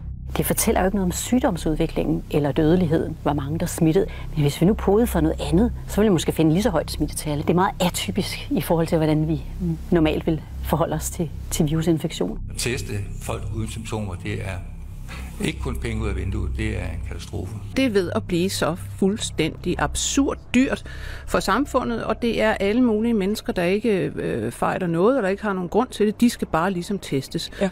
Og mens at politikerne, Heunicke og så videre, står og råber og skriger, at vi skal øge testkapaciteten, vi skal have flere testet, vi skal have flere testet, ja, så løber folk hen og får test. Hvis man får en lille genåbning, forhåbentlig en større genåbning af dele af samfundet, så skal dem, der er en del af den del, jamen, så skal de så også være med til at lade sig teste kontinuerligt. Mener du, at det er proportionalt i orden at bortvise elever, for eksempel, hvis de ikke vil lade sig teste? Ja, selvfølgelig. For mig gør det ikke noget at gå flere gange om ugen til test. Så det tror jeg, at den vatpinde i halsen, den tager jeg gerne. Jeg synes, det er en super god idé. Så der ligesom er styr på det hele. Så skal jeg have taget en test. Den får jeg foretaget, og så siger man, at jeg er positiv. Og det kunne jeg ikke forstå, for jeg har ikke bemærket noget som helst. Det var jo ikke noget, jeg havde forestillet mig, at jeg skulle blive smittet igen. Så ringer de jo fra coronalinjen og siger, at jeg skal gå i karantæne. Mig og min kone. De siger, at det er måske en gammel rest, der sidder i kroppen, der har slået sig ud. og givet udslag. Men der er ingen, der kan svare på det. It doesn't tell you that you're sick, and it doesn't tell you that the thing you ended up with really was going to hurt you or anything like that. Den fortæller ikke, om du er syg. Det sidder herren her, som har lavet PCR-testen. Han fortæller, den tester for en hel masse, og den fortæller ikke specifikt, om du er syg for COVID-19. Metoden, der benyttes til at teste for coronavirus, kaldes for PCR og blev opfundet af Nobelpristageren Kary Mullis. Desværre er der 2 alvorlige problemer med RT-PCR-testen. Ifølge Kary Mullis, PCR kan ikke fortælle, om en person er syg, vil blive syg eller kan smitte andre. PCR kan ikke skelne mellem gamle viruspartikler, som vi alle ophober gennem hele livet, og en levende virus. Sandsynligheden for at teste falsk positiv for corona med denne test er over 97%.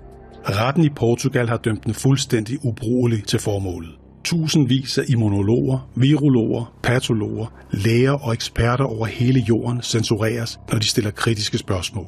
Men med sig havde en 44-årig østriger en forfalsket coronatest, og derfor endte han i dag her i retten på Lolland. Han fik en dom på 60 dages betinget fængsel, for skal man til Danmark lige nu, så skal man medbringe en negativ og maks 24 timer gammel coronatest. Politiet har blandt andet fanget en gruppe kriminelle i at sælge falske prøvesvar i lufthavnen her i Storbritannien. Herhjemme er 13 personer blevet dømt i Syd- og Sønderjyllands politikreds. De er fanget i politiets stikprøvekontroller. Flere praktiserende læger har politianmeldt Sundhedsministeriet for at have misbrugt deres læge-ID til at bestille coronatest. Da det blev muligt for alle at få en coronatest, så bestilte Sundhedsministeriet 5,3 millioner testsæt på vegne af landets 1.666 lægeklinikker. Men det havde ministeriet bare ikke fortalt lægerne, og lægerne havde ikke givet deres samtykke, og det har altså gjort flere læger så vrede, at de har politianmeldt ministeriet for dokumentfalsk. Nu er der så nogen, som har været inde og bestille prøver på alle de patienter, der er tilmeldt her i lægeklinikken, uden at jeg har haft noget med det at gøre. De har været inde rent teknisk og bruge mit læge-ID og min autorisation, og i virkeligheden sagt, at jeg er læge Annette Skadborg, og jeg vil gerne bestille de her prøver på de her 3800 patienter, som er tilmeldt lægehuset her. Politikerne kan gå ind og sige, der skal laves undersøgelser af befolkningen sådan her, og det opretter vi, og det gør vi på vegne af den her gruppe læger. Normalt, hvis du går til læge som patient, så skal du være sikker på, at det lægen udsætter dig for af undersøgelser, operationer, genoptræning, medicin, hvad det nu er, vi ordinerer, at det er noget, lægen selv kan stå inden for, og det er noget, lægen står til ansvar for. Og det er det forhold, der skrider her, fordi der pludselig er en myndighed, der beslutter, hvad nogle borgere skal testes for. Jeg læser en anden piges opslag, som skriver, at hun synes, man skal gå ind og tjekke sin sundhed.dk, fordi at der fremgår noget mistænkeligt. Og jeg går ind og tjekker min, og rigtig nok, så står der, at jeg har været i dialog med min læge. Jeg har haft en konsultation med hende, og derefter så står der en covid-19-kode. Jeg ringer vedrørende 2 diskusprolapser i ryggen, og lige pludselig så bliver det noteret som covid-19. Der står, jeg har henvendt mig med en kode, der hedder covid-19. Så hvordan skal det forstås? Jeg får ikke nogen ordentlig forklaring på det, andet end at det er en kode, de skal skrive. Det er en kode, de er blevet pålagt af staten at skulle skrive, når man ringer. Om du så ringer med en brækket lillefinger, 2 diskusprolapser i ryggen, en influenza, whatever, så skriver de simpelthen, at du har ringet vedrørende covid-19. Min utryghed ligger bare i, at jeg så for ikke så lang tid siden en masse læger har fået misbrugt deres signatur til de her coronatest. Og det, der er ved at ske i øjeblikket, det er, at man er ved at lave en kæmpe stor database over alle danskers DNA. Hvad er det, I indsamler i den her biobank? Det er prøver fra almindelige borgere i Danmark, så det er alle, kan du sige, fra de fødes til de egentlig går i graven. Hvis vores DNA bliver sekventeret, så bliver det altså kortlagt, så har vi ikke nogen indflydelse på, om det skal havne derude, og hvad det kan blive brugt til i fremtiden. Vores blod og DNA er det allermest private, vi har. Men de fleste af os tænker næppe over, at vi overlader det til Statens Serum Institut at passe på vores inderste hemmeligheder. Instituttet får resterne fra mange af de prøver, vi får taget gennem livet. Jeg har brug for din hjælp, og jeg har brug for jeres hjælp, fordi smitten med covid-19, den stiger igen i Danmark. Og det andet, jeg håber, det er, at du vil, hvis ikke du allerede har gjort det, downloade smitteopsporingsappen, så vi kan blive endnu bedre til at finde ud af, hvem man eventuelt har givet smitten videre til. Vi skal vende os til en ny hverdag. En hverdag, hvor vi fortsat skal gøre en indsats for at passe godt på hinanden. Appen Smittestop skal hjælpe os med netop det. Hvis du har været tæt på en, der er smittet, giver appen dig besked, og du kan hurtigt følge myndighedernes anbefalinger. Ja, når så alle er testet, så hjælper Styrelsen for Patientsikkerhed til med at smitteopspore. Når det er sådan, at vi måske ikke får kontakt til en smittet, så ringer vi flere gange, og vi slipper ikke, før vi har fået kontakt. Det vil også betyde, at selvom vi så måske skal ud og banke på døren, så kan det også blive aktuelt. Og derudover har vi jo et andet team, som ringer ud efter, at man er opfordret til at gå i isolation. Og i løbet af et par dage eller 3, så får man en opringning fra os. Et isolationsopkald kalder vi det. Det er rigtig vigtigt, at alle de følger reglerne. Der er nogen, der bringer store ofre her. Vi har en klar forventning om, at når vi har ringet til folk, at så går de faktisk i isolation. Vi skal sørge for, at smitten ikke spreder sig, og det er derfor, at vi skal sikre, at folk overholder isolationen. Vi har en taskforce. Den kommer til at være en gruppe i det system, vi kender, med politi og Styrelsen for Patientsikkerhed og de andre myndigheder. Det er så afgørende, at alle overholder den isolation. Hvis man går rundt i samfundet, så er man en ny smittekæde i vores samfund, og dem skal vi have stoppet. Herinde ligger Styrelsen for Patientsikkerhed, og det er dem, der tager sig af coronaopsporingen. Men forleden så blev det også muligt for kommunerne at deltage i at finde ud af, hvem der er smittet. Tager en coronasmittet person ikke telefonen, kan det betyde, at en medarbejder fra kommunen i yderste konsekvens banker på døren for at sikre, at personen går i selvisolation. I sidste uge talte vi med Greves borgmester. Vi som kommune bør ikke have de her beføjelser at skulle ud i borgernes hjem og have CPR-nummer liggende på, hvem der er coronasyge i vores kommune. Det bryder jeg mig ikke så meget om. Hej, du taler med Henriette. Jeg ringer ind fra Styrelsen for Patientsikkerhed. Og hvornår startede du med at få symptomer? I Ishøj kan man fra i dag se personer som dem her gå rundt på gader og stræder. De er fra Styrelsen for Patientsikkerhed, og de opfordrer alle fra Ishøj til at lade sig teste. Alle i Vollsmose skal testes, også dem, der ikke vil. Lægger du her op til, at man skal fremover kunne blive tvangstestet? Altså, jeg har det sådan helt generelt i håndteringen af den her epidemi, der bliver vi jo nødt til at forholde os til de problemer, der er. Man skal lade sig teste, når der er stor smitte. Jeg er villig til at diskutere, om vi lovgivningsmæssigt har behov for nye værktøjer, hvis ikke alle ligesom følger de anbefalinger, der er. Hvis du har siddet meget tæt på en smittet person i et kortere møde, så trækker det op i appens risikoudregning. Og du burde få en besked. Bare rolig. Jeg skal nok lave en fuldstændig uduelig GPS-tracker til alle jer, der føler, at jeres telefons batteri er alt for lang tid om at løbe tør. Det er umuligt at spore hver eneste af jeres sociale interaktioner, når I bilder egentlig bare kan vade rundt på må og få, som det passer jer. Da Mette sagde, at vi skulle holde 1 meters afstand, så mente hun jo ikke minimum. Hun mente præcis 1 meter. Hvis staten skal skabe et overvågningssamfund, samtidig med, at de er så dårlige til at lave IT-løsninger, så er vi nødt til at gøre, som der bliver sagt. Et vaccinepas hedder det. Sådan et, som kan blive et officielt bevis for, at man altså har modtaget for eksempel vaccinen mod coronavirus. Sådan et vaccinepas kan være på trapperne. Hvad vil sådan et vaccinepas egentlig kunne betyde for dansk erhverv? Hvis man har sådan et vaccinationspas, jamen så kan man komme til festivaler. Vi kan komme på restaurant. Vi har lyst til at komme ud og mærke noget, høre noget musik, røre ved nogle andre mennesker, komme ud på nogle restauranter. Hvis der kommer en kunde, som ikke har sådan en vaccinepas, jamen så skal man da afvise den. Altså, fordi at reglerne må gælde for alle. Men kan du ikke forudse, at der kan blive nogen, som ikke er blevet vaccineret, eller som ikke vil vaccineres, som måske kan føle sig sådan lidt uden for det gode selskab, så? Jo, jeg forstår godt de dilemmaer, der er i det. Jeg forstår ikke, at der ikke er nogen, der vil lade sig vaccinere, for det synes jeg er fuldstændig hul i hovedet, ikke? Altså, det er en eller anden overtro, som burde høre en anden tid til. Er der nogen, der mener? Ja, men det må de jo selv om, ikke? Men så har det jo en konsekvens, når man har den. Jeg hører ikke til dem, som mener, at man skal tvinge folk til at lade sig vaccinere. Jeg forstår ikke, at man ikke vil lade sig vaccinere. Der er også solidaritet til med resten af os, ikke? Men hvis man ikke vil lade sig vaccinere, fint for mig, det må man selv om, men så har det jo også en konsekvens. Hvis det så betyder, at man for eksempel skal have et vaccinationspas for at komme ind til Roskilde Festival, jamen så må man tage den konsekvens. Man skal jo altså billedligt talt se det som pas nummer 2, om man vil. Der er rigtig mange ting, vi ikke ved endnu. Vi ved ikke præcis, hvordan vaccinerne virker. Vi ved heller ikke, om man kan bære smitten videre, selvom man er vaccineret. Man skal stå igen i døråbningen og vurdere og sige, du må gerne komme ind, du må ikke komme ind. Er det ikke en ret stor byrde at pålægge jeres medlemmer? Jo, det er det, men vi er også specielle tider. De kan åbne op ved, at man skal se et coronapas, hvor man kan se, at man både er vaccineret, eller man er blevet testet. Så betyder det jo mulighed for, at man kan drive sin forretning.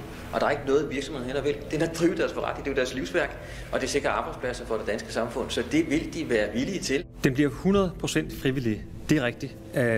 Der bliver ikke noget vaccinetvang. Det bliver 100% frivillig. Og hvis der skal bruges en form for bevis, når man skal ud og rejse, lige så vel som vi stiller bevis til rådighed, hvis man har en negativ test, jamen så vil vi også skulle lave en samme løsning til, hvis man har brug for det, og vise til sit flyselskab eller vise til sit ankomstland. Okay, så måske på en måde indirekte? Det er ikke et indirekte eller et af bagvejen tvang, vi taler om her. Det er 100% frivilligt. Også fordi jeg er sikker på, at hvis man begynder at drøfte tvang på nogen måde i vaccine, så tror jeg, at der kan komme en vaccinemodstand. Og det er noget af det værste. Ja. Det er noget af det værste, og i Danmark har der været tidligere en vaccinemodstand, som heldigvis nu er manet i jorden. Når der bliver sagt, festivaler åbner til dem, der har vaccinepas, og flyrejser åbner til dem, der har vaccinepas, og arbejdsliv, jeg ved ikke hvad, altså kan man ikke se, at det er tvang. Demonstranterne mener, der er meget, der ikke bliver fortalt, eller slet og ret bliver fordrejet. Aftens tema er vaccinepassene, altså de her, som der har været en masse politisk snak om den seneste uge, og det har altså også fået folk til endnu en gang at samles denne gang her på Christiansborg Slotsplads. De her mennesker, der står her, mener vi dele befolkningen i det, de kalder en A- og en B-gruppe. Altså mennesker, som får adgang til at tage i byen, tage på restauranter, tage andre steder hen og tage ud og rejse, og alle dem, der altså fravælger sådan en vaccine og dermed ikke får et vaccinepas, de vil blive et B-hold. Enten så kan det ekskludere nogen, dem som bare står fast, eller man kan give sig, og så tage imod vaccinen mod sin vilje. Selvom man i virkeligheden ikke havde lyst. Ja. Det er klart, at sundheden står jo forrest, men lige derefter kommer økonomien, og det bliver vi simpelthen nødt til at have en plan for, hvordan samler vi dansk økonomi op igen. Og der tænker jeg, at coronapasset er en god idé, fordi så kan vi ligesom få gang i hjulene igen. UNICEF indkøber sprøjter i massevis. Indtil videre så har organisationen 0,5 milliard sprøjter opmagasineret rundt om i verden, så de er klar, når en vaccine mod covid-19 kommer. Så i hvilke lande skal de her sprøjter egentlig bruges først? Hvordan prioriterer I hele det her? Alle verdens mennesker skal have en vaccine, så verden bliver først sikker igen, når hele verdens befolkning har fået en sprøjte. At der er håb med vaccinerne, og selvfølgelig hvis den ene ikke er effektiv, så er der nok en af de andre, der er det. Så jeg synes, vi skal holde den fakkel højt og se frem til det. Det her det er et meget vigtigt instrument for at åbne verden. Det skal man tage med i betragtning. Og det giver bivirkning til trods, så er jeres anbefaling jo altså, at man skal lade sig vaccinere. Bestemt. Det er heller ikke en mulig strategi at lade den her epidemi rase igennem befolkningen. Det er det simpelthen ikke. Det kan vi ikke være bekendt. Så vi har brug for vaccinen. Det kan sige med sikkerhed. De vacciner her, vi ser lige nu, de kan ikke fremkalde sygdom, altså coronasygdom. Okay, er det alle, eller er det dem, der ikke har været syge, eller er det kun de ældre? Eller? Målet er faktisk, at vi får tilbudt det til alle i den danske befolkning. Og det kan også være børn under 16 eksempelvis. Men resten af befolkningen vil få tilbudt en vaccine før eller siden. Men vi kan ikke tilbyde alle det fra starten. Stort set alle danskere bliver vaccineret. Succesen af vaccinen afhænger jo også af, hvor mange der bliver vaccineret. Jeg vil ikke selv betale mig et sekund med at tage vaccinen. Jeg kommer ikke til at få den, fordi jeg ikke er i risikogruppen. Men jeg vil gøre det med det samme, og jeg vil gøre det faktisk uden tvivl. Mette Frederiksen, vil det ikke være meget fornuftigt af dig at få taget den der vaccination nu? Fordi nej, du er ikke en del af frontpersonalet, men det er du så på en eller anden måde alligevel. Du er i hvert fald temmelig vigtig for resten af landet, og vil det ikke måske også være et meget godt signal at sende, at der er ikke noget at være bange for? Der er i mine øjne ikke noget at være bange for med den her vaccine, og jeg er ikke et sekund i tvivl selv. Jeg har ingen betænkeligheder ved at gøre det. Jeg vil bare for at være hudløs ærlig også i den her diskussion, jeg vil ikke tage vaccinen fra en af dem, der er i langt større risiko for at dø af sygdommen, end jeg selv er. Nå, Jytte, du er jo en af de allerførste, der skal vaccineres i Danmark. Ja, det siger jeg. Jeg har prøvet. Ja. Jeg har prøvet kloden. Du prøvede kloden? Ja. Rundt omkring i Danmark vaccinerer vi klokken 9. Ja. Og du er jo en af de allerførste. Ja. Hold op. Hvorfor er jeg den første? Jeg er den mest modige, måske. Ja, det tror jeg.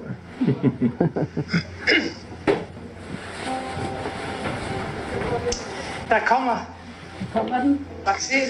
Der kommer vaccinen. Den første præmie. Så tager jeg nålen ud igen, Jytte, så er det færdigt. Ja, det er godt. Slap med ind. Og det er godt, Jytte. Så Tak for, at du er en af de første. det var dejligt at få det gjort. Jeg håber, det forsvinder. Ja. Så jeg kan få min familie på besøg.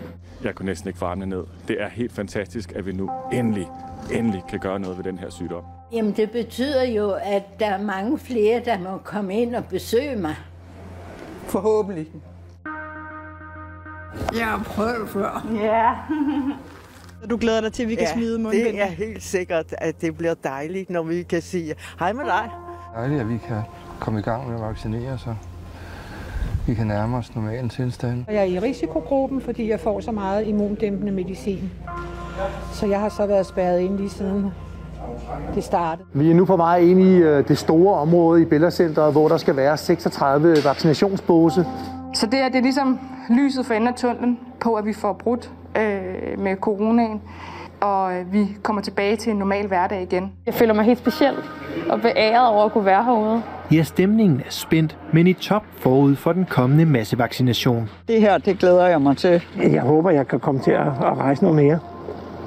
Altså, det er derfor, at jeg vil have det stik der. Konspirationsteorier om vacciner, der vinder informationskrigen online. Det er ikke bare sådan noget, hvor sjovt, at der er nogen, der tror, at jorden er flad. Og, altså, der er for mange, der synes de her ting til, at det er uproblematisk. Og nu handler det altså om vacciner. Novak Djokovic, kæmpe tennissnak, han siger, at han ville overveje, han sagde i april, at han ville overveje at indstille sin karriere, hvis han ikke kan fortsætte med at spille, uden at skulle have en vaccine. Ja. Du er professor i epidemiologi og global sundhed. Men er det ikke fint nok, hvis alle bliver vaccineret, så er der ikke nogen, der kan få corona, og så er vi alle sammen safe?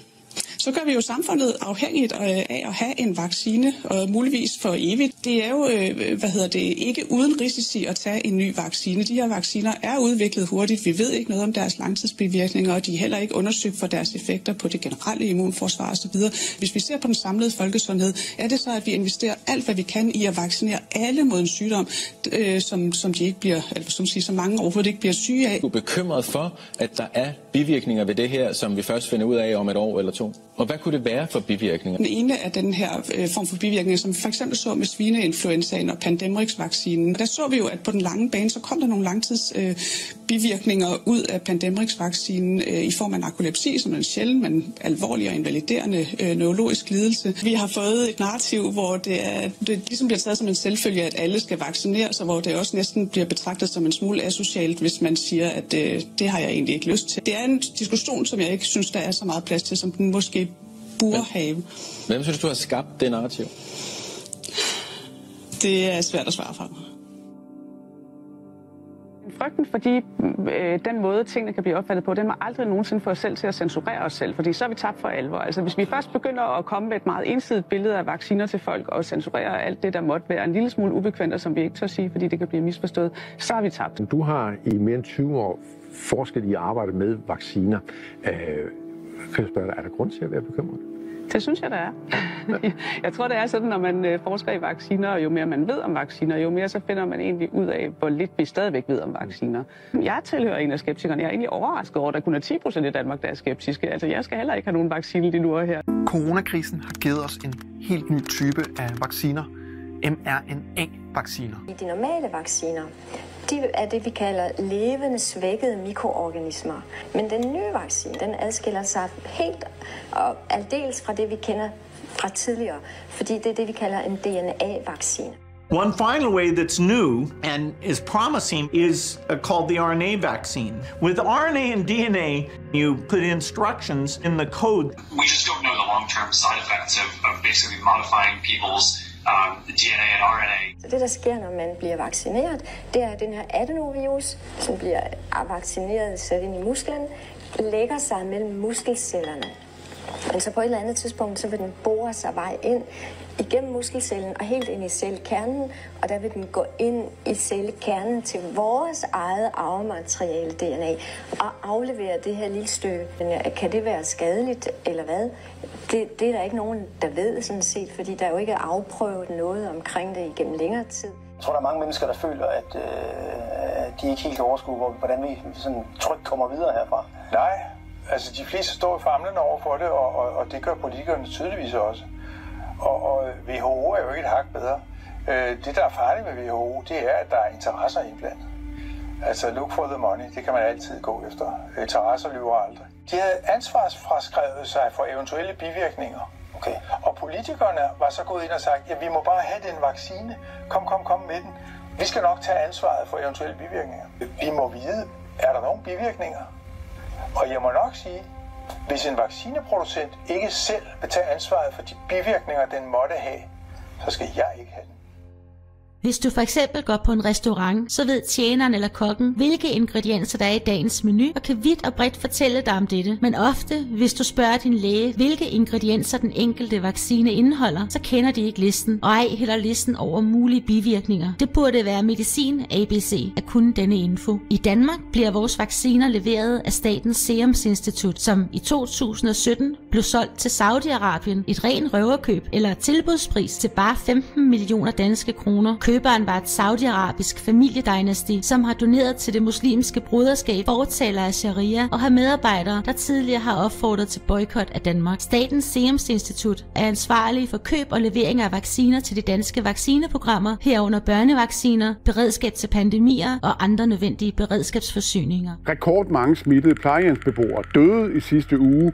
I uge 2 døde 106. Indtil der var det højeste dødstal, ugenlige dødstal, 87 smittede døde på plejehjemmene. Det er rimelig alvorligt. Det er rigtig mange beboere, og flere af dem har symptomer. Der er jo også 3, der desværre jo er afgået ved døden. Beboerne havde ovenikøbet fået deres første vaccinestik. Vi vaccinerede alle beboerne. Kan jeg roligt tage den i forhold til de bivirkninger, der vil kunne være? Langt de fleste, de får ikke alvorlige bivirkninger. Så er der cirka 1 ud af 1 million, der kan få en allergisk reaktion. For alle vacciner, altså hvis man kigger på alle vacciner. Så det er ret sjældent, at der sker noget. Og hvis det skulle ske, så er der læger klar, når man har fået vaccinen til at håndtere det også. Vil du selv tage vaccinen? Ja, det kan du være helt sikker på. Det vil jeg gøre uden at tøve. Jeg ved, hvorfor vi skal tage coronavaccinen. Vi ved stadig ikke, om den virker. Og vi ved heller ikke, hvad bivirkningerne de er endnu.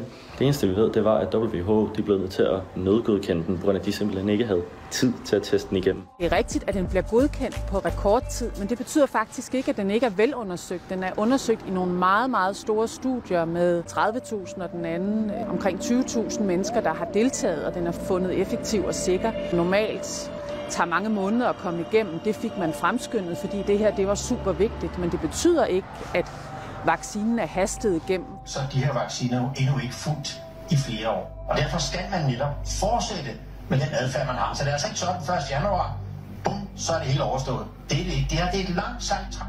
Der er 2 ting, der har ændret sig. Den første er, at mutationerne har gjort det fuldstændig krystalklart, at vi kommer til at leve med det her i rigtig, rigtig lang tid endnu.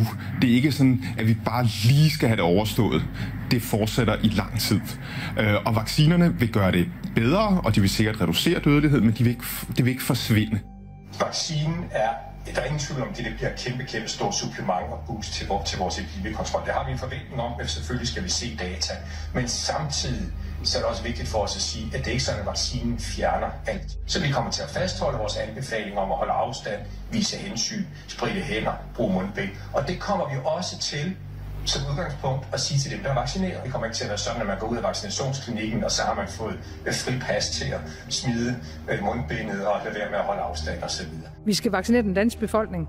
Vi skal måske revaccineres igen og igen og igen. Hvis vi lærer en ting om coronapandemien, så er det vel, at vi må forstå, at fremtidens pandemier kan være hvad som helst. We have set a historically ambitious target, difficult target. We would like to reduce greenhouse gases by 70% before 2030. I dag der skal jeg tale med jer om noget alvorligt, men altså også noget godt. I ved godt, at der er rigtig mange konflikter i verden. Der er krige, masser af flygtninge i verden, klimaforandringer, fattigdom. Her til september, der sætter alle verdens ledere sig sammen. De sætter sig sammen, og så formulerer de noget, der hedder FN's verdensmål. Hele verden, alle skal være med til at løfte det her. Det her, det er nok den mest ambitiøse. Ved I, hvad ambitiøs betyder? Man næsten vil gøre hvad som helst for at nå sine mål. FN har lige lavet en plan for verdens fremtid. Planen hedder Verdensmål for bæredygtig udvikling. Planen består af 17 mål, der skal beskytte jorden mod klimaforandringer og gøre verden mere sikker, bedre og mere retfærdig for alle. Målene skal nås inden år 2030. Verdens finansielle og politiske elite, hvis førende repræsentanter samles i Davos til World Economic Forum i januar 2021 under nøjagtigt dette motto, altså The Great Reset, har erklæret den store nulstilling for at være ledemotiv for den kommende tid. Det globale finansielle system er kun blevet kunstigt holdt i live af verdens centralbanker siden den globale finanskrise i 2007-08. Da centralbankerne ikke har yderligere midler til rådighed til at vedligeholde systemet, betyder det, at det nuværende monetære system er gået ind i sin sidste fase. En gradvis omdannelse af det eksisterende samfund til den nye normal vil møde en stigende modstand i befolkningen, meget sandsynligt udløse social uro og muligvis folkeopstand eller endda borgerkrig. Denne nulstilling er ikke andet end en slags chokterapi, med hvilken ændringerne ikke skal implementeres gradvist, men inden for en kort tid. Med corona som påskud er der oprettet en syndebuk, der får skylden for alle foranstaltningerne. Fra nedlukning med dens massefritagelser, til maskekravet, til grænselukning og fjernelsen af kontanter, så er vi stadig i de tidlige stadier af den store nulstilling. Og vi kan forvente en yderligere stramning af de indtil videre gennemførte foranstaltninger. Alt dette lyder ekstremt deprimerende og viser, at den finansielle elite, cirka 0,001% af verdens befolkning, er i færd med at føre resten af menneskeheden ind i en slags digital diktatur, mens det fører flertallet ind i en fremtid, der ligner et digitalt fængsel, hvor udviklingen af individet vil blive bestemt af algoritmer, social sameksistens vil blive overvåget og kontrolleret, og demokratiske frihedsrettigheder kun tilladt i det omfang, at de ikke står i vejen for dataoverførsel fra højfrekvente computer. Så menneskene forsvinder. Det bliver det ubemandede liv, hvor alt er digitaliseret, og alt andet er bare til besvær og tager for lang tid og koster for mange penge, og så tillykke med det. Der er noget i den her verden, der ikke hænger sammen. Hvorfor lukker man verden ned på den her måde, som vi gør? Det sker over det hele. Jeg tror, de prøver på at dække på noget meget, meget stort. 12. marts lukkede Mette Frederiksen landet ned. Hun sagde, at det var baseret på myndighedernes anbefaling.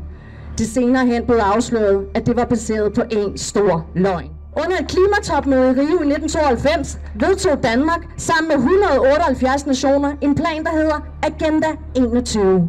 Og agendaen for 21. århundrede, som vi lige nu kender som Agenda 2030.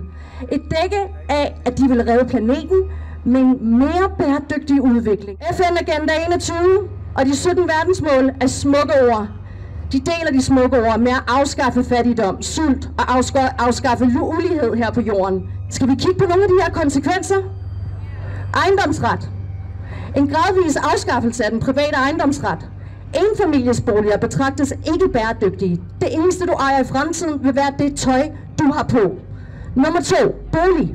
Alle vil gradvist blive tvunget til at flytte ind i små lejligheder. Nummer 3. Transport. Kun ganske få vil få lov til at eje og køre privatbiler. Resten kommer til at cykle, gå og benytte offentlige transportmidler. Nummer 4. Bevægelighed. Begrænset bevægelse, selv inden for landets grænser. International turisme vil kun være tilladt for en privilegeret klasse. Rejser fra region til region vil kræve speciel tilladelse. Nummer 5. Indkomst. Alle får en fast minimal indkomst, som kaldes Universal Basic Income. altså UBI, til at leve for, hverken mere eller mindre. Nummer 6, fornødenheder, elektricitet, vand, varme, fødevarer, tøj osv. bliver stærkt rationeret for at kunne modtage disse livsvigtige goder, og som vi alle sammen har ret til. Skal du udføre samfundstjeneste, som bestemmes af staten? Nummer 7, beskæftigelse. Staten bestemmer, hvilken uddannelse og profession du kommer til at beskæftige dig med, så det tjener staten og de store selskaber. Nummer 8, selvstændighed. Det er ikke længere tilladt at drive selvstændig forretning. At være ejet af de store selskaber og med staten i samarbejde. Nummer 9, privatliv.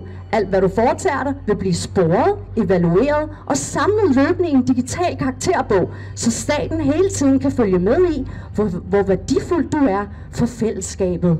Wow! Demokratiet. Danmark vil ophøre som demokrati. Alle love vil fremover blive dikteret for en verdensregering, som du aldrig kan stemme ud eller ind eller holde til ansvar. Social retfærdighed. Danmark skal overføre gigantiske summer til den tredje verden, og levestandarden vil blive reduceret, så den matcher den i de fattige lande. Målet er at afskaffe ulighed. Immigration. Danmark har sagt ja til at lukke op for ubegrænset immigration fra Afrika og mindre udviklede lande. Og nummer 13. Familie og børn. Det vil kræve forhåndsgodkendelse af få børn, og maks 1 barn per par vil blive tilladt i fremtiden. Hvis du synes, det lyder som noget taget ud af et kommunistisk diktatur i Nordkorea eller et socialistisk diktatur i Kina, så har du fuldstændig ret.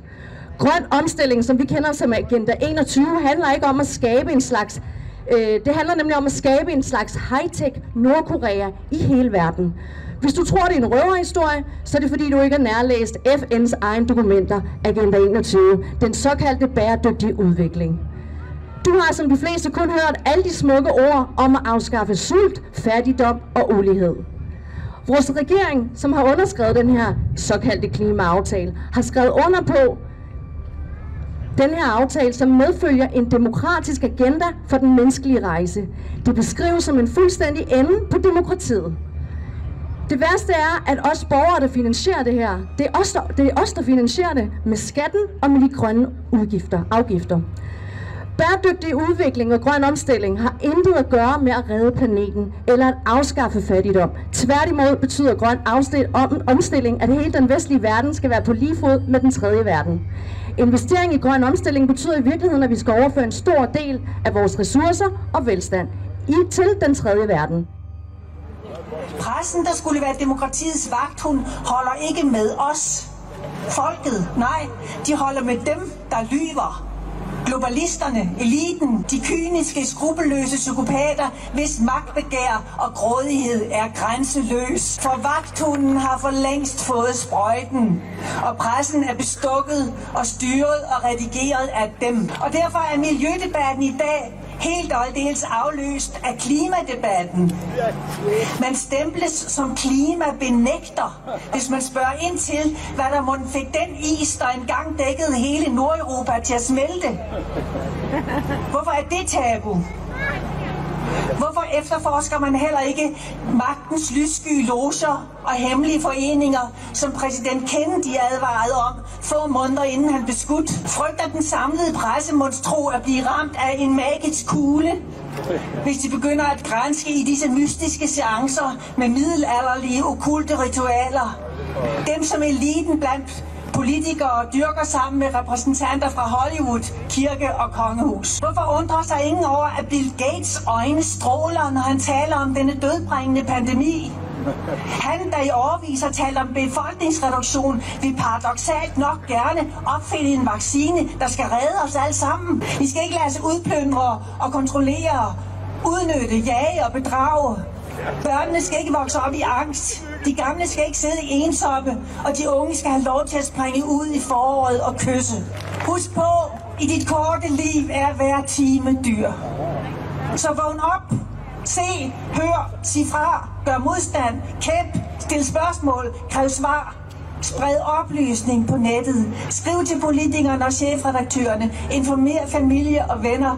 For sammen kan vi stadig nå at stoppe dem, men kun hvis vi er mange nok.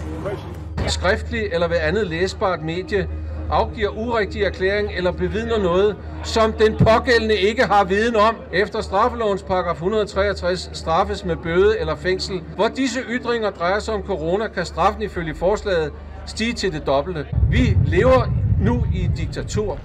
Vi må ikke længere kritisere det offentlige. Og nu skal jeg sige dig, Nick Hækkerup og Mette Frederiksen, nu skal jeg sige jer, hvad jeg ved. Jeg ved, at fremlæggelsen og vedtagelsen af denne bestemmelse er statsforbrydelse. Intet mindre. Det er det, man med et andet ord kalder landsforræderi.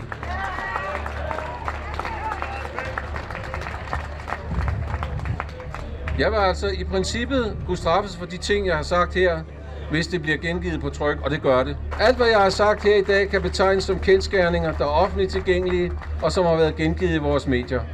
Alligevel med 100% sikkerhed blive betegnet som konspirationsteoretiker af vores gennemløgnagtige presse og dens velbetalte og foragtelige lakajer. Vi forstår ikke psykopatens tanker og handlingsmønstre.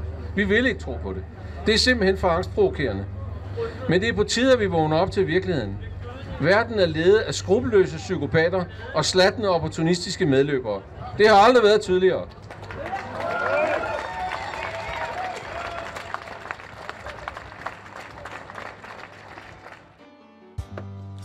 Først slår alle mink ihjel til 20 milliarder. Ingen regning. For en smittestop-app til flere millioner, der ikke fungerer. Ingen regning. For at forlænge nedlukningen til 20 milliarder kroner. Ingen regning. For alle de færdigvaccinerede, der nu er døde af alderdom. Ingen regning. For at holde skolebørnene hjemme til en pris af 1 milliard per uge. Ingen regning. For den tabte indtjening hos de små erhvervsdrivende. Ingen regning. For det døde kulturliv og de venner, du ikke må se. Alle de lørdage, du har spildt på at se Danmark griner. Ingen regning.